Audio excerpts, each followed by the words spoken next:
السلام عليكم ورحمة الله وبركاته.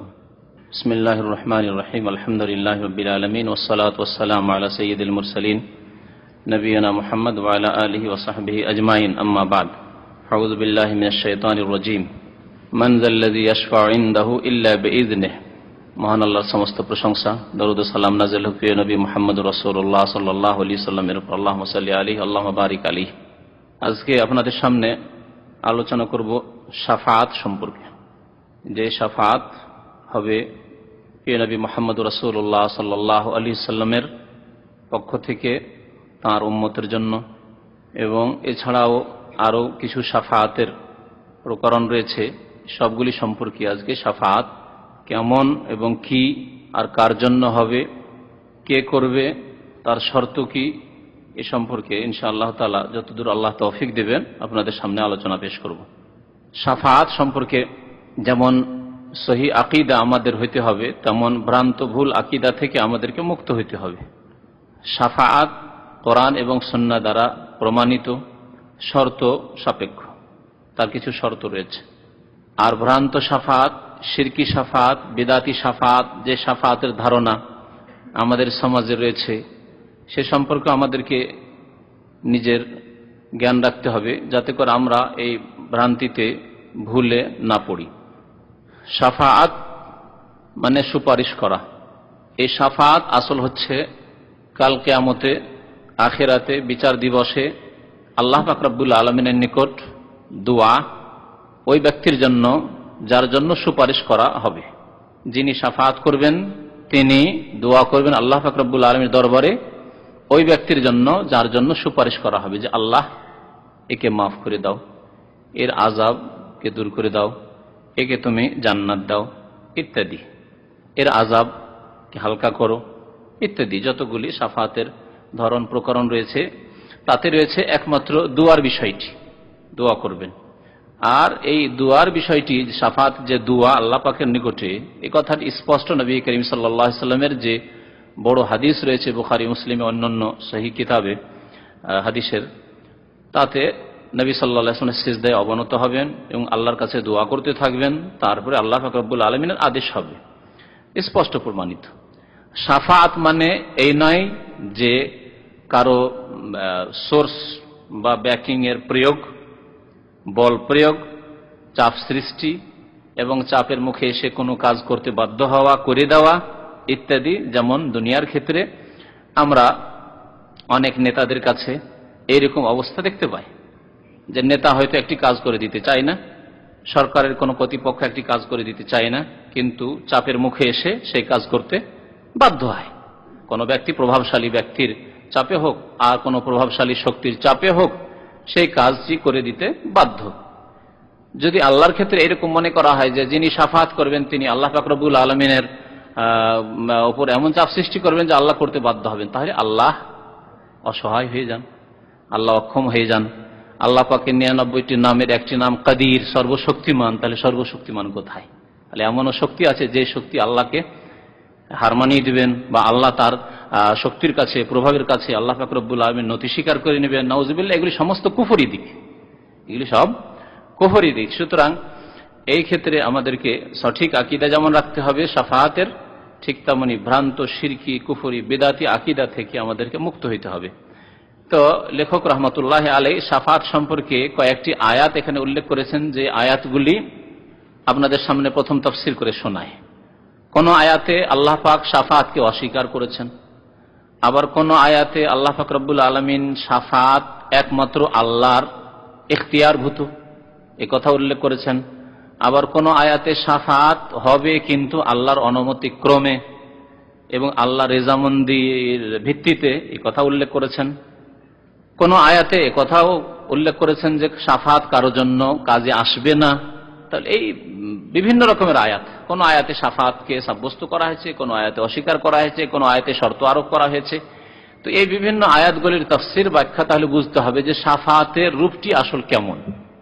আল্লাহ পাক রব্বুল আলামিন প্রথম আয়াত রয়েছে সূরা আনআমের 51 নম্বর আয়াত, তাতে ইরশাদ করছেন, ওয়া আনজির বিহিল লাযিনা ইয়াখাফুন। হে নবী মুহাম্মদ সাল্লাল্লাহু আলাইহি সাল্লাম, এই কোরআন দিয়ে ওই সব লোকদের আপনি সতর্ক করুন, কোরআনুল করিম দ্বারা ওই সব লোকদেরকে সতর্ক করুন যারা ইয়াখাফুন ভয় করে আইয়ুহশারু ইলা রাব্বিহিম পরকালের হাসর কি, রবের সামনে তাদেরকে সমবেত করা হবে, একত্রিত করা হবে, আল্লাহর সামনে দাঁড়াতে হবে। এই বিষয়টিকে যারা ভয় করে, অর্থাৎ পরকালে আমাদের হবে কি, হাসরের মাঠে হবে কি, বিচার দিবসে আমরা পাশ করতে পারবো কিনা, কামিয়াব হব কিনা, জান্নাত পাবো কিনা, এই ভয় যাদের অন্তরে রয়েছে তাদেরকে আপনি কোরআন দিয়ে সতর্ক করুন। কারণ যাদের অন্তরে ভয় নেই তারা সতর্ক হবে না, এবং সতর্ক করলেও তাদের কোনো উপকার হবে না, কাজে আসবে না এই সতর্কীকরণ। সেই জন্য আল্লাহ পাক রব্বুল আলামিন তাদের কথা বিশেষ করে উল্লেখ করেছেন। এই কথাটি সেই রকমই যেমন আল্লাহ বলেছেন যে কোরআন হচ্ছে হুদাল লিল মুত্তাকিন, কোরআন হচ্ছে দিক নির্দেশনা, হেদায়াত কার জন্য?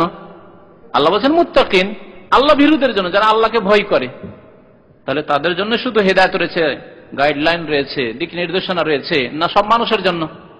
দিক নির্দেশনা কোরআনে সবার জন্য রয়েছে, ইহুদির জন্য রয়েছে, খ্রিস্টানের জন্য রয়েছে, পৌত্তলিকের জন্য রয়েছে, মুসলিমের জন্য রয়েছে, অমুসলিমের জন্য রয়েছে, ফাসেকের জন্য রয়েছে, সৎলোকের জন্য রয়েছে, সবার জন্য রয়েছে। কিন্তু আল্লাহ শুধু এখানে বলেন হুদাল লিল মুত্তাকিন। কি জন্য বলেছেন? তাফসীর কারগণ বলছেন লিআন্নাহুম হুমুল মুনতাফিউনা বিহি, কারণ এই হেদায়েত দিয়ে যেহেতু একমাত্র আল্লাহ ভীরুরাই উপকৃত হবে, অন্যরা উপকৃত হবে না। যে আল্লাহ ভীরু নয়, যে মুত্তাকি নয়, যে সংযত নয়, যে ভয় করতে চায় না, তার কোনো ফায়দা হবে না কোরআন দিয়ে। তাহলে এক দিক নির্দেশনা দিয়ে তার কোনো উপকার হইল না। সেই জন্য এখানে আল্লাহ খাস করেছেন মুত্তাকিনদের সাথে হেদায়েতকে। ঠিকই তেমনি কোরআন দিয়ে সতর্ক করতে পেরেছেন ওই লোকদেরকে যারা ভয় করে পরকালের হাসরকে, যে আল্লাহর সামনে একত্রিত হয়ে জবাবদিহি করতে হবে। কারণ ওদেরই ফায়দা হবে, যাদের অন্তরে ভয় আছে তারাই নিজে সংশোধন করবে। বাকি যারা ভয় করে না, পরকালের কোনো পরোয়া নেই, কবরের জীবনের কোনো পরোয়া নেই, মরণের কোনো পরোয়া নেই, জান্নাত পাবো এর কোনো আগ্রহ নেই, জাহান্নাম থেকে বাঁচার কোনো চেষ্টা নেই, চিন্তা নেই, তাদের কোনো ফায়দা হবে না কোরআন দিয়ে। কিন্তু তাদের জন্য দিক নির্দেশনা রয়েছে। তাই অপর আয়াতে বলেছেন হুদাল লিন-নাস, মানুষের জন্য, মানব জাতির জন্য তাতে হিদায়াত রয়েছে। কিন্তু মানব জাতির উপকৃত ওরাই হবে যারা আল্লাহ ভীরু, যারা সংযত জীবন যাপন করতে চায়। তারপরে আল্লাহ পাক বলছেন লাইসা লাহুম মিন দুনিহি ওয়ালি ওয়ালা শাফি', তাদের আল্লাহ ছাড়া, আল্লাহ ব্যতীত কোনো পৃষ্ঠপোষকও নেই, বন্ধুও নেই, এবং কোনো সুপারিশকারীও নেই। তাহলে এই আয়াতে আল্লাহ যেন সুপারিশকে বা সুপারিশকারী হওয়ার কথা, কেউ যে সুপারিশকারী হবে এ কথা অস্বীকার করেছেন।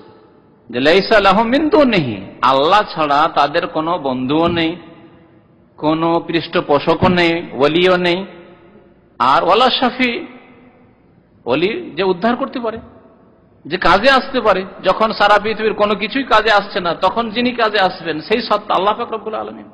যখন আপনার বাবাও কাজে আসবে না, মাও কাজে আসবে না, আত্মীয় স্বজন কাজে আসবে না, এমন জায়গায় আপনি বিপদে পড়েছেন, হ্যাঁ, এমন অবস্থায় রয়েছেন যেখানে আপনার আব্বা আম্মাও খোঁজ পাচ্ছে না, আপনার আপনজন খোঁজ পাচ্ছে না, স্ত্রীও খোঁজ পাচ্ছে না, ছেলে মেয়েরা খোঁজ রাখে না, আপনার হিতাকাঙ্ক্ষী যারা আপনজন তারাও কোনো খোঁজ খবর রাখে না। তিনি একমাত্র ওলি, যিনি পৃষ্ঠপোষক সবসময়, যিনি সবসময় আপনার আমার খোঁজ রাখেন এবং তিনি উদ্ধার করতে পারেন। ওয়ালা শাফি, এবং কোন সুপারিশকারী হবে না, লাআল্লাহুম ইয়াত্তাকুন, যাতে করে তারা সতর্ক সাবধান হয়।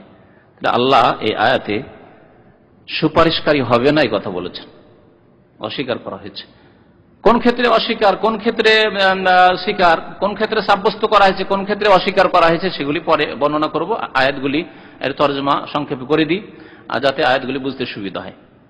আল্লাহ পাক রব্বুল দ্বিতীয় আয়াতে সূরা জুমারের আয়াত নম্বর 44 ইরশাদ করেছেন কুল লিল্লাহি শাফাআতু জামিয়ান, হে নবী মুহাম্মদ সাল্লাল্লাহু আলাইহি ওয়াসাল্লাম আপনি বলে দেন যে সমস্ত রকমের শাফাআত একমাত্র আল্লাহর জন্য। শাফাআতের মালিক একমাত্র আল্লাহ পাক। শাফাআত কবুল করবেন না করবেন এক, শাফাআতের অনুমতি দেবেন না দেবেন, কাকে দেবেন সুপারিশ করার জন্য অনুমতি, এবং কার জন্য সুপারিশ করার অনুমতি দেবেন, সবের মালিক একমাত্র আল্লাহ পাক রব্বুল আলামিন। কুল লিল্লাহি শাফাআতু জামিআ, তাহলে শাফাআতের এই ক্ষমতা যে আল্লাহর অনুমতি নেই সুপারিশকারীকে অথবা যার জন্য সুপারিশ করা হবে, অথচ সুপারিশ হচ্ছে আর এই সুপারিশ কাজে আসছে না, এইরকম সুপারিশ নেই। একমাত্র সুপারিশের মালিক আল্লাহ পাক রব্বুল আলামিন, এবং যাবতীয় সুপারিশের মালিক আল্লাহ পাক। কুল লিল্লাহি শাফাআতু জামিআ। আরেক আয়াত হচ্ছে আয়াতুল কুরসির। আয়াতুল কুরসির একটি অংশ আল্লাহ পাক সূরা বাকারার 285 55 নম্বর।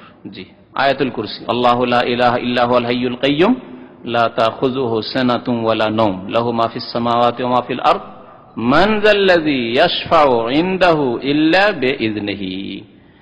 এই অংশটুকুতে আল্লাহ পাক ইরশাদ করেছেন, মান যাল্লাযী, কে আছে এমন, কে আছে এমন ব্যক্তি, আল্লাযী ইয়াশফাউ ইনদাহু, যে সুপারিশ করতে পারে বা করবে তার নিকটে, আল্লাহ পাকের দরবারে, ইল্লা বিইযনিহি, তার অনুমতি ছাড়া, তার এজেন্ট পারমিশন ব্যতীত, ইল্লা বিইযনিহি, আল্লাহর অনুমতি ছাড়া এমন কোন সত্তা আছে, এমন কোন ব্যক্তিত্ব আছে, এমন কেউ আছে যে আল্লাহর কাছে সুপারিশ করতে পারে? তাহলে এই আয়াতে পুরোপুরি শাফাআতকে অস্বীকারও করা হয়নি, আর পুরোপুরি একেবারে সাব্যস্ত করা হয়নি। কি লাগানো হয়েছে তাহলে? এর জন্য শর্ত লাগানো হয়েছে যে সুপারিশ কেউ করতে পারবে না আল্লাহর অনুমতি ছাড়া। তাহলে সুপারিশ এমন হবে যে সুপারিশ হবে আল্লাহর অনুমতি ক্রমে, আল্লাহর অনুমতি হলে সুপারিশ হবে। তাহলে আল্লাহর অনুমতি হবে সুপারিশ করার জন্য, এবং সুপারিশকারীর ক্ষেত্রে যে কে সুপারিশ করবে, অনেকে আছেন হাসরের ময়দানে, বিচার দিবসে, হিসাবের সময়, পুলসিরাতের সময়, জান্নাত জাহান্নাম সামনে, সেই সময় কে সুপারিশ করবে? সুপারিশকারী কে? আল্লাহর অনুমতি হবে তার জন্য। এবং কার জন্য, কোন শ্রেণীর লোকের জন্য সুপারিশ? ফেরাউনের জন্য সুপারিশ, আবু লাহাবের জন্য সুপারিশ, যে আল্লাহ ছাড়া অন্যকে সেজদা করে মরে গেল তার জন্য সুপারিশ, যে শিরিক করে মরে গেল তার জন্য সুপারিশ। সুপারিশ কার জন্য? তাহলে যখন না করছেন, তাহলে বোঝা গেল যে কিছু সুপারিশ আছে যেগুলি না, আর কিছু সুপারিশ আছে যে হ্যাঁ, নামাজি মুসলিম, তার ইসলামের প্রমাণ করেছে তার 5 ওয়াক্ত নামাজ দিয়ে। কারণ 5 ওয়াক্ত নামাজ থাকলে তার কাছে ইসলামের প্রমাণ আছে যে আমি যে মুসলিম, আমার অন্তরে আল্লাহ পরকালে ঈমান আছে, আপনার অন্তরে আল্লাহ পাকের প্রতি ঈমান আছে, আল্লাহর কাছে জবাবদেহি করতে হবে এর প্রতি ঈমান আছে, প্রথম আল্লাহ হিসাব নেবেন নামাজ সম্পর্কের প্রতি ঈমান আছে। তাহলে আমার 5 ওয়াক্ত নামাজ আমি প্রমাণ করলাম যে আমার অন্তরে সত্যি বিশ্বাস আছে আল্লাহ পরকালে। তারপরে ভুল হয়ে গেছে, তারপরে কবিরা গুনাহ হয়েছে, সাগীরা গুনাহ হয়েছে, কিছু গুনাহ হয়ে গেছে, সুপারিশ হবে না? হবে না এদের জন্য? সুপারিশ হবে রাসূলুল্লাহ সাল্লাল্লাহু আলাইহি ওয়াসাল্লামের, তখন অনুমতি হবে। আল্লাহ পাক রব্বুল সূরা আন-নাজমের আয়াত নম্বর 26-এ ইরশাদ করেছেন শাফাআত সম্পর্কে, ওয়া কাম মিন মালাকিন ফিস সামাওয়াতি, অসংখ্য ফেরেশতা রয়েছেন আসমানে, আসমানে অসংখ্য ফেরেশতা রয়েছেন। কত শত ফেরেশতা রয়েছেন? আল্লাহ বলেন কাম মিন মালাকিন, মানে কত শত ফেরেশতা রয়েছেন। যে হাদিসে রয়েছে যে আধা হাতও আসমানের ওপর স্থান নেই, জায়গায় নেই যেখানে কোন এক ফেরেশতা সেজদায় পড়ে নেই, খালি জায়গা পড়ে নেই। তাহলে কত সংখ্যা রয়েছে ফেরেশতাগণের। এই ফেরেশতাগণ সুপারিশ করবেন, কিন্তু সুপারিশ কার জন্য করবেন, সুপারিশ কার জন্য কাজে আসবে তা আল্লাহ বলছেন, লা তুগনি শাফাআতুম শাইআন।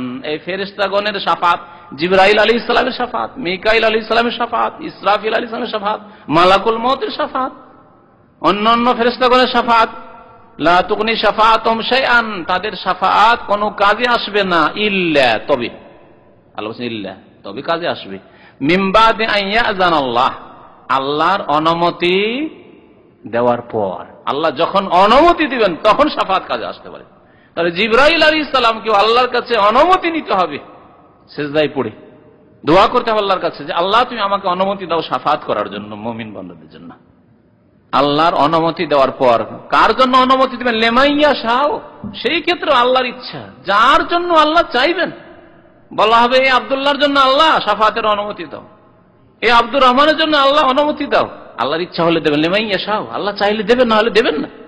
ওয়াইয়ারদা, এবং যার জন্য আল্লাহ সন্তুষ্ট হবেন যে শাফাত হোক, এর জন্য রাজি হবেন যে ঠিক আছে, রাজি হয়েছেন, সম্মতি আল্লাহর হয়ে গেছে, রেজামন্দি হয়েছে, তাহলে শাফাত হবে। আল্লাহর ইচ্ছা এবং আল্লাহর রেজামন্দি হইতে হবে, তাহলে শাফাত হবে। এই আয়াতে আল্লাহ পাক বললেন।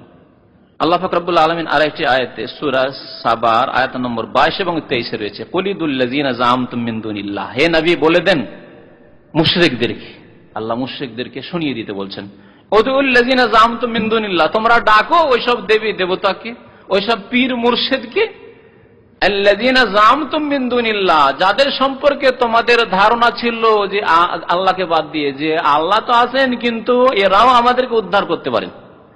হিন্দু পৌত্তলিকদের যদি এই ধারণা থাকে যে তাদের দুর্গা, সরস্বতী, রামকৃষ্ণ তাদেরকে উদ্ধার করতে পারে, দেবতা, আর যদি এক শ্রেণী মুসলিমদের এই এতেকাদ থাকে যে আলী, হাসান, হোসেন উদ্ধার করতে পারে, ফাতেমা উদ্ধার করতে পারে, আর যদি কারো এই ধারণা থাকে যে আব্দুল কাদের জিলানী উদ্ধার করতে পারে, মঈনুদ্দিন চিশতি উদ্ধার করতে পারে, শাহজালাল উদ্ধার করতে পারে, চরমনায় উদ্ধার করতে পারে, এইরকম যদি আকীদা থাকে, ফুরফুরা পীর উদ্ধার করতে পারে, সরসিনা উদ্ধার করতে পারে, এইরকম যদি আকীদা থাকে, আল্লাহ তাদেরকে বলছেন এ হচ্ছে ভ্রান্ত শাফাত, শিরকি শাফাত অথবা বিদাতি শাফাত।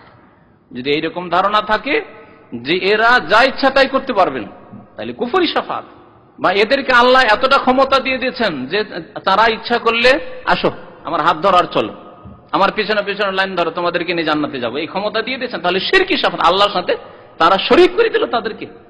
আর যদি মনে করে যে তারা আল্লাহর কাছে সেজদায় পড়ে পড়ে দোয়া করবেন আর তারপরে শাফাত করবেন, কিন্তু দেখা যাচ্ছে যে যাদের সম্পর্কে আকীদা রাখা হচ্ছে তারা নিজেরাই বিদাতি, কোরআন সুন্নাহর অনুসারী নয়, তাদের কিতাব, তাদের বক্তব্য, তাদের আকীদা, তাদের আমল বিদাতে ভর্তি, বিদাত ছড়িয়ে গেছে, পীরতন্ত্রের বিদাত, সুফিবাদের বিদাত, জিকিরের বিদাত, বহু রকমের বিদাত ছড়িয়ে গেছে। আর তাদের সম্পর্কে এরকম ধারণা যে তারা আমাদের জন্য শাফাত সুপারিশ করবেন, তাহলে এই বিদাতি আকীদা শাফাত সম্পর্কে। তাহলে শাফাতের আমি দুইটি ভ্রান্ত প্রকার বর্ণনা করলাম, একটি হচ্ছে শিরকি শাফাত বা কুফরি শাফাত, তারই নাম, আর একটা হচ্ছে বিদাতি শাফাত, যে আল্লাহ তাদেরকে এইরকম ক্ষমতা তো দিয়ে দেননি, বা আল্লাহর ক্ষমতায় তারা ভাগ তো পায়নি, কিন্তু বিদাতি, তারা আসলে বিদাতি, কিন্তু তাদের সম্পর্কে ধারণা যে তারা আমাদেরকে শাফাত করে নিয়ে যাবে। কারণ নবী করিম সাল্লাল্লাহু আলাইহি ওয়াসাল্লাম বলেছেন যে যেই ব্যক্তি আমার আদর্শ ছাড়া অন্য কোন তরিকায় আমল করবে তার আমল প্রত্যাখ্যাত, মরদুদ, ফাওয়ারাদ্দুন। তাহলে দুনিয়ার আমল যদি প্রত্যাখ্যাত হয়ে যায়, তার বিদাতের দুনিয়ার আমলই কবুল হচ্ছে না, তাহলে আখিরাতের একটি আমল হচ্ছে শাফাত করা।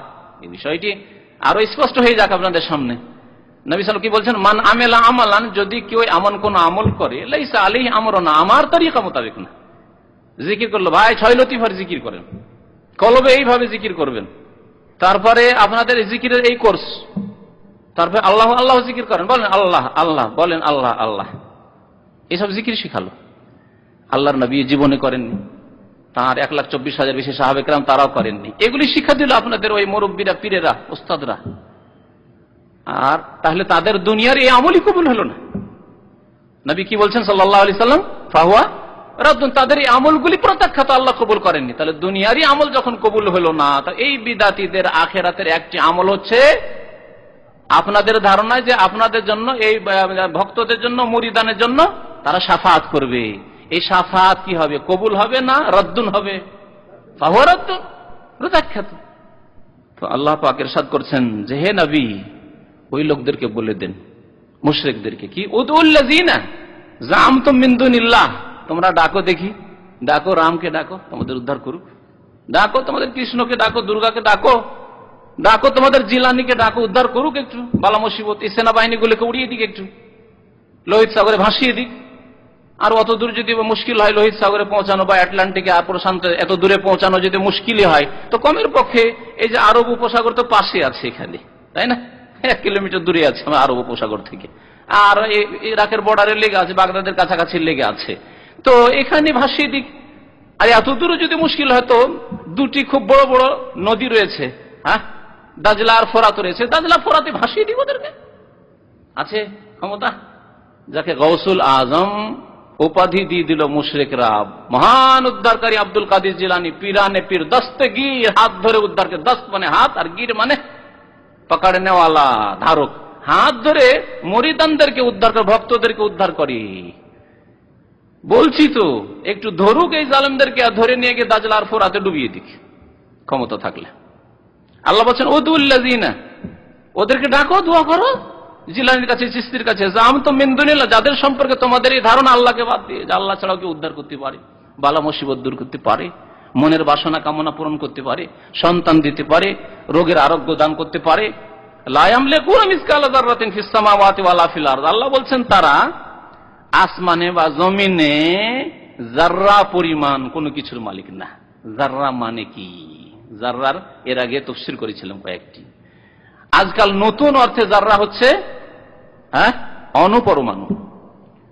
এই যে অ্যাটম বম হচ্ছে না, অ্যাটমি যাররা বলা হয় এগুলিকে, অণুপরমাণু, পরমাণু বোমা বলা হচ্ছে এই জন্য, যেগুলি আপনার চোখে ধরে না, এত ক্ষুদ্র থেকে ক্ষুদ্রতর। তাহলে ক্ষুদ্র থেকে ক্ষুদ্রতর কোন কিছুর এরা মালিক নয়, জিলানি মালিক নয়, চিশতি মালিক নয়, এমনকি কোন নবী রসুল মালিক নয়। একমাত্র মালিক আল্লাহ পাক রব্বুল আলামিন, একমাত্র মালিক আল্লাহ পাক রব্বুল আলামিন। না আকাশের কোন কিছুর মালিক, লৌহে মাহফুজের মালিক, ভাগ্যলিপি তকদিরের মালিক যে তকদির বদলে দেবে। আল্লাহ আপনার ভাগ্যে সন্তান ছেলে মেয়ে লিখে নিয়ে আর দিয়ে দিল, এমন কিচ্ছা কাহিনী বহু আছে। আব্দুল কাদের জিলানির ভ্রান্ত শিরকি কুফরি যে জীবনী লেখা হয়েছে বাংলা ভাষা আর উর্দু ভাষায়, তাতে এইরকম শিরকি কুফরি কথা অনেক আছে। যে ফির দেখে বলছে যে তোমার তকদিরে তো লৌহে মাহফুজে নেই, তোমার ছেলে মেয়ে নেই, কিন্তু বাবা দিতেই হবে, আপনি পীরে কি বলা, আপনি বড় পীর, আপনি না দিবেন দেবে কে? আউযুবিল্লাহ। বলছে নাই বাবা, তবে চেষ্টা করতে হবে। ঠিক আছে, দিয়ে দিল। লৌহে মাহফুজেরও খবর আছে, আল্লাহ মাহফুজের মানে ওখানেও মানে কারেকশন করতে পারছে যে আল্লাহ রাখেনি, আমি দিয়ে দিলাম একটা। আল্লাহ কি বলছেন? লা ইয়ামলিকুনা মিসকালা যাররা, যাররা পরিমাণ, অণুপরমাণু পরিমাণও কোন কিছুর মালিক নয়, আসমানে ওয়ালা ফিল আরদি, জমিনও নয়। জমিনের একটা ক্ষুদ্র থেকে ক্ষুদ্রতর বিষয়ের যদি মালিক না হয় বা বস্তুর মালিক না হয়, তাহলে এই একটা সেনাবাহিনীকে উঠিয়ে ফেলুক তো দাজলা ফোরাতে, তো আরো বড়, কমপক্ষে 80 কিলো ওজন আছে। আর জাররার আরেকটি অর্থ হচ্ছে প্রাচীন আরবিতে, পুরনো আরবিতে, নবী সাল্লাল্লাহু আলাইহি ওয়াসাল্লামের জামানার আরবিতে তখন অণুপরমাণু অ্যাটম বোমা তৈরি হয়নি, সুতরাং এই ধারণা ছিল না। সুতরাং এই নতুন তফসির না করে সেই তফসির করা ভালো যেই অর্থে নবী সাল্লাল্লাহু আলাইহি ওয়াসাল্লামের জামানায় এই জাররা শব্দটি ব্যবহার হইত, তা হচ্ছে ক্ষুদ্র পিপিলিকা, আর নামলাতুস সাগীরা, ক্ষুদ্র পিপিলিকা, ক্ষুদ্র পিপিলিকা। এরও মালিক একটা পিপিলিকার মালিক নয়, তাহলে একজন মানুষের কি করে মালিক হবে? কাউকে ছেলে মেয়ে দেওয়ার কি করে মালিক হবে? কারো রোগ ভালো করার কি করে মালিক হবে? কারো মনের বাসনা কামনা পূরণ করার কি করে মালিক হবে? কাউকে পাশ করিয়ে দেওয়ার মালিক কি করে হবে? কাউকে কারো চাকরি লাগিয়ে দেওয়ার কি করে মালিক হবে? আর জাররার আরেকটি অর্থ হচ্ছে ধূলিকণা। রোদের সময় জানালা খুলে, দেশে এই দৃশ্যটা খুব দেখতে পাই, এখানকার জানালা তো বন্ধই থাকে, সেজন্য বুঝতে পারি না। জানালা খুলে, আমাদের দেশে জানালা খোলা থাকে তাই না? ঘরে জানালা খুলে যখন বসে আসেন, জানালা দিয়ে যেমন ধূলিকণা একবারে আপনার ঘরে ঢুকছে অথবা বের হচ্ছে, দেখা যায় এই অবস্থা না? কিন্তু ধরে দেখেন, এই এতগুলি ধুলি যখন ঢুকছে, আমি ধরবো, দেখি, দেখতে পাবেন ধরে, ধরতে পারলেন না পারলেন তাও বুঝতে পারবেন না, আর দেখতেও পাবেন না। এগুলিকে বলা হয় জাররা, তার একটি ক্ষুদ্র দানাকে বলা হয় জাররা। তো এই জাররারও মালিক নয়, এই ধূলিকণারও মালিক নয়, না আসমানে না জমিনে। ওমা লাহুম ফিহিমা মিন শিরক, এবং আসমান জমিনে তাদের কোনো আল্লাহর সাথে অংশ নেই, শিরক নেই, পার্টনারশিপ নেই। দুনিয়ার ক্ষেত্রে আমাদের পার্টনারশিপ থাকে, কেউ গাড়িতে শরিক হয়েছি, কেউ একটা বিল্ডিং এ শরিক হয়েছি, কেউ একটা ব্যবসায় প্রতিষ্ঠানে শরিক হয়েছি। আর আজকাল কোম্পানিগুলিতে আর কোম্পানিগুলিকে আরবিতে কি বলা হচ্ছে? শারিকা। এই জন্যই বলা হচ্ছে যে তাদের শরিক আছে। হ্যাঁ, অমুক অ্যান্ড কোম্পানি বলছে, কোম্পানি মানে তার সাথীরা আছে, তার সাথী সঙ্গী রেখেছে, অথবা অ্যান্ড ব্রাদার্স, দেখছেন না? অমুক ব্যক্তি এবং তার ভাইয়েরা মিলে এই কোম্পানি চালাচ্ছে, এরকম কোম্পানির নাম থাকে না? এখানে লেখা থাকে শারিকাত অমুক, অমুক আব্দুল্লাহ এবং ইখওয়ানুহু। আমাদের দেশে থাকে অ্যান্ড ব্রাদার্স, অশরাকাও থাকে অ্যান্ড কোম্পানি, অমুক ব্যক্তির কোম্পানি এবং অ্যান্ড কোম্পানি, আরো সাথী সঙ্গীরা আছে। তাহলে দুনিয়াতে বিভিন্ন জিনিসের মানুষ শরিক হয়ে থাকে, কিন্তু আল্লাহ পাক রব্বুল আলামিনের কেউ শরিক নেই। না আসমানের কোনো কিছুতে শরিক আছে, না জমিনের কোনো কিছুতে শরিক আছে, না সৃষ্টির ক্ষেত্রে শরিক আছে, না ইলমের ক্ষেত্রে শরিক আছে, না কুদরত ক্ষমতার ক্ষেত্রে শরিক আছে, না দেওয়ার ক্ষেত্রে শরিক আছে, না নেওয়ার ক্ষেত্রে শরিক আছে। দেওয়ার ক্ষেত্রে কাউকে কিছু দিল, আল্লাহ দিচ্ছেন, তাতে আরো কারো অংশ আছে, না নেওয়ার ক্ষেত্রে আল্লাহ কারো মত দান করছেন, তাতেও কারো শরিক থাকলো না, তাহলে তো ঝামেলা বেঁধে যেত। আল্লাহ মালাকুল মত পাঠাচ্ছেন আর জিলানি গিয়ে বাধা দিয়ে দিত। যদি এইরকম কোন শরিক থাকতো তো প্রথম থাকতো রাসূলুল্লাহ সাল্লাল্লাহু আলাইহি ওয়াসাল্লামের। রাসূলুল্লাহ সাল্লাল্লাহু আলাইহি ওয়াসাল্লামের প্রিয় জামাই ওসমান রাদিয়াল্লাহু তাআলা আনহু, প্রিয় জামাই আলী রাদিয়াল্লাহু তাআলা আনহু শহীদ হচ্ছেন। সম্মানিত শ্বশুর ওমর রাদিয়াল্লাহু তাআলা আনহু শহীদ হচ্ছেন মসজিদ নববীতে, মসজিদ নববীর পাশে শহীদ হচ্ছেন। আলী রাদিয়াল্লাহু ফজর নামাজে যাচ্ছেন, শহীদ হচ্ছেন। হোসেন রাদিয়াল্লাহু তাআলা শহীদ হচ্ছেন। হাসান রাদিয়াল্লাহু তাআলা শহীদ হচ্ছেন। যদি আল্লাহ পাকের সাথে কোন রকমের একটা অংশ থাকতো আল্লাহর নবীর, কারো থাকতো তো প্রথম থাকতো রাসূলুল্লাহ সাল্লাল্লাহু আলাইহি ওয়াসাল্লামের, সৃষ্টির সেরা তিনি। তাহলে তিনি বাধা দিতেন না যে না, আমি কিন্তু চাই না, এটা আমি আপনার শরীক। একটা ব্যবসা করতে যাচ্ছেন দুজন, একজন যদি বাধা দিয়ে দেয় ঝামেলা বেঁধে যাবে, ব্যবসা আর হবে না। দুই শরিক, দুই পার্টনারে ব্যবসা করতে গিয়ে এক পার্টনার বলছে আমি এই ব্যবসা করতে চাই, আপনি বলছেন না না এই ব্যবসায় রিস্ক বেশি আছে, আমি ওই সব অত রিস্ক অত ঝুঁকিতে যেতে চাই না, হলো না, ব্যবসা করা হলো না। যদি কারো ভাগ থাকতো, অংশ থাকতো আল্লাহর সাথে, তাহলে প্রথম রাসূলুল্লাহ সাল্লাল্লাহু আলাইহি ওয়াসাল্লামের হতো, তাও নেই। যদি থাকতো তাহলে এই ঘটনাগুলি ঘটতো না। এবং তার আগে বলি, নবী করিম সাল্লাল্লাহু আলাইহি ওয়াসাল্লামের ছেলে সন্তান জন্ম নিচ্ছে, তারপরে বাল্য জীবনে আল্লাহ পাক নিয়ে নিচ্ছেন, কমপক্ষে আল্লাহর কাছে এতরাজটা করছেন, আল্লাহ আপনার শরীক আমি, আর আপনি নিয়ে নিচ্ছেন, আমার পরামর্শের প্রয়োজন নেই। আপনি ইব্রাহিমকে নিয়ে নেবেন, কাসেমকে নিয়ে নেবেন, আব্দুল্লাহকে নিয়ে নেবেন, শুধু আমার মেয়ে 4টা থাকবে, আর তাও 3টা আমার চোখের সামনে কেন নেবেন, আমার পরে নেবেন। কে চাই যে আমার চোখের সামনে আমার ছেলে মেয়ে মারা যাক? চাই কেউ? যদি ক্ষমতা থাকে তাহলে দেওয়ারও কোনো ক্ষমতা নেই, দেওয়াতেও কারো ভাগ নেই আর নেওয়াতেও কারো ভাগ নেই। একমাত্র একক মালিক আল্লাহ পাক রব্বুল আলামিন। ওমা লাহুম ফীহিমা মিন শিরক, আসমান জমিনে আল্লাহর কোনো শরীক নেই। ওমা লাহু মিনহুম মিন যাহির, এবং তাদের পক্ষ থেকে আল্লাহর কেউ সাহায্যকারীও নেই, যে আল্লাহ পাক একা সামলাতে পারছেন না, সুতরাং সহযোগিতার প্রয়োজন আছে। আমরা যতই কাজ করি, আমাদের ডানে বামে যদি সহযোগিতা না থাকে তো আমরা কাজ করতে পারবো না। দেখেন রেকর্ডের ক্ষেত্রে সহযোগিতা, এই রেকর্ড না হলে খালাস, যে হাওয়াতে আমার কথাটি বেরিয়ে গেল, যারা শুনলেন শুনলেন, না হলে হাওয়াতে বাতাসে চলে গেল। আল্লাহ নবীর জামানায় যদি এ ব্যবস্থা থাকতো তো নবী সাল্লাল্লাহু আলাইহি ওয়াসাল্লামের একটি কথা ছাড়া হইতো না, হইতো কি? কারণ তার প্রত্যেকটি কথা ওহী। চিন্তা করুন তাহলে। আর আপনারা আপনাদের ওস্তাদকে যতটুকু ভালোবাসেন তার চাইতে হাজার হাজার লক্ষ লক্ষ গুণে সাহাবায়ে কেরামরা রাসূলুল্লাহ সাল্লাল্লাহু আলাইহি ওয়াসাল্লামকে ভালোবাসতেন, তাহলে তার একটি কথা ছাড়তেন না যদি এ ব্যবস্থা থাকতো। আর আজ পর্যন্ত আমাদের কাছে সব কথা স্পষ্ট হয়ে পৌঁছে যেত, তাহলে যারা নবীর নামে জাল ছড়িয়েছে তারা জাল করতে পারত, নবীর নামে বিদআত ছড়িয়েছে বিদআত করতে পারত, বলতেন দেখো রেকর্ড করা, দেখো নবী সাল্লাল্লাহু আলাইহি ওয়াসাল্লাম কি বলেছেন। আল্লাহু আকবার। আল্লাহ পাক রব্বুল আলামিনের কোন সহযোগী লাগে না, বাকি মানুষের সহযোগী লাগে। সহযোগিতা না হলে কাজ এগোতে পারবেন না। আপনার স্ত্রীর সহযোগিতা না হলে আপনার ছেলে মেয়েদের লালন পালন করতে পারবেন না, আপনার ভাইদের সহযোগিতা না হলে আপনি সম্মানে গ্রামে বাস করতে পারবেন না, যেখানে বাড়ি আছে বাস করতে পারবেন না, আত্মীয় স্বজনের সহযোগিতা না হলে। আর এই বিষয়গুলো জানছেন আপনারা, দেশে যে অবস্থা। তো আল্লাহ পাক রব্বুল আলামিনের কেউ সাহায্যকারীও নেই, কোন প্রয়োজন নেই। আল্লাহ পাক রব্বুল আলামিন ইন্নামা আমরুহু ইযা আরাদা শাইআন আন ইয়াকুলা লাহু কুন ফায়াকুন। আল্লাহ যখন কোনো কাজ করতে ইচ্ছা করেন তখন সেনাবাহিনীর প্রয়োজন হয় না, সাহায্যের প্রয়োজন হয় না, কারো সহযোগিতার প্রয়োজন হয় না, কারো পরামর্শের প্রয়োজন হয় না। আল্লাহ কি বলেন? কোন হয়ে যাও, তখন কি হয়? ফায়াকুন হয়ে যায়। আল্লাহ পাক সূরা ইয়াসিন ইরশাদ করছেন ওয়ালা তানফাউ শাফাআতু ইনদাহু, এবং তার নিকটে শাফাআতও কাজে আসবে না। আল্লাহর দরবারে কেউ শাফাআত করবে, শাফাআত কাজে আসবে না, কাজে আসবে না অতক্ষণ পর্যন্ত। আল্লাহ বলছেন ইল্লা লিমান আযিনা লাহু, তবে তার শাফাআত কাজে আসবে যাকে আল্লাহ অনুমতি দেবেন, যাকে আল্লাহ অনুমতি দেবেন তার শাফাআত, তার সুপারিশ কাজে আসবে। ইল্লা লিমান আযিনা লাহু, এবং যার জন্য সুপারিশ করার অনুমতি দেবেন তার জন্য সুপারিশ কাজে আসবে। তাহলে এই এজেন অনুমতি হইতে হবে সুপারিশকারীতে। আল ইজনু ফিশ শাফিঈ ওয়াল ইজনু ফিল মাশফুঈ লাহু, দুইটি কথা মনে রাখবেন। এই আল্লাহর অনুমতি হবে সুপারিশকারীর ক্ষেত্রে, যে কে সুপারিশ করবে, ওঠো তুমি সুপারিশ করো, ঠিক আছে, সেজদা থেকে ওঠো, তোমার কথা শোনা হবে। তারপরে সুপারিশ করবে কার জন্য? যার জন্য সুপারিশ করা হবে তার ক্ষেত্রে আল্লাহর অনুমতি লাগবে। তো এই ছিল শাফাআত সম্পর্কে বেশ কিছু আয়াত। নবী করিম সাল্লাল্লাহু আলাইহি ওয়াসাল্লাম বুখারী মুসলিমের একটি হাদিস সামনে উল্লেখ করা হয়েছে। হাদিসটি আয়াতগুলির পরে পরে শুনিয়ে দিই, তারপরে ইমাম ইবনে তাইমিয়া রাহমাতুল্লাহ আলাইহির কিছু কথা রয়েছে শাফাআত সম্পর্কে, তার অনুবাদ করব।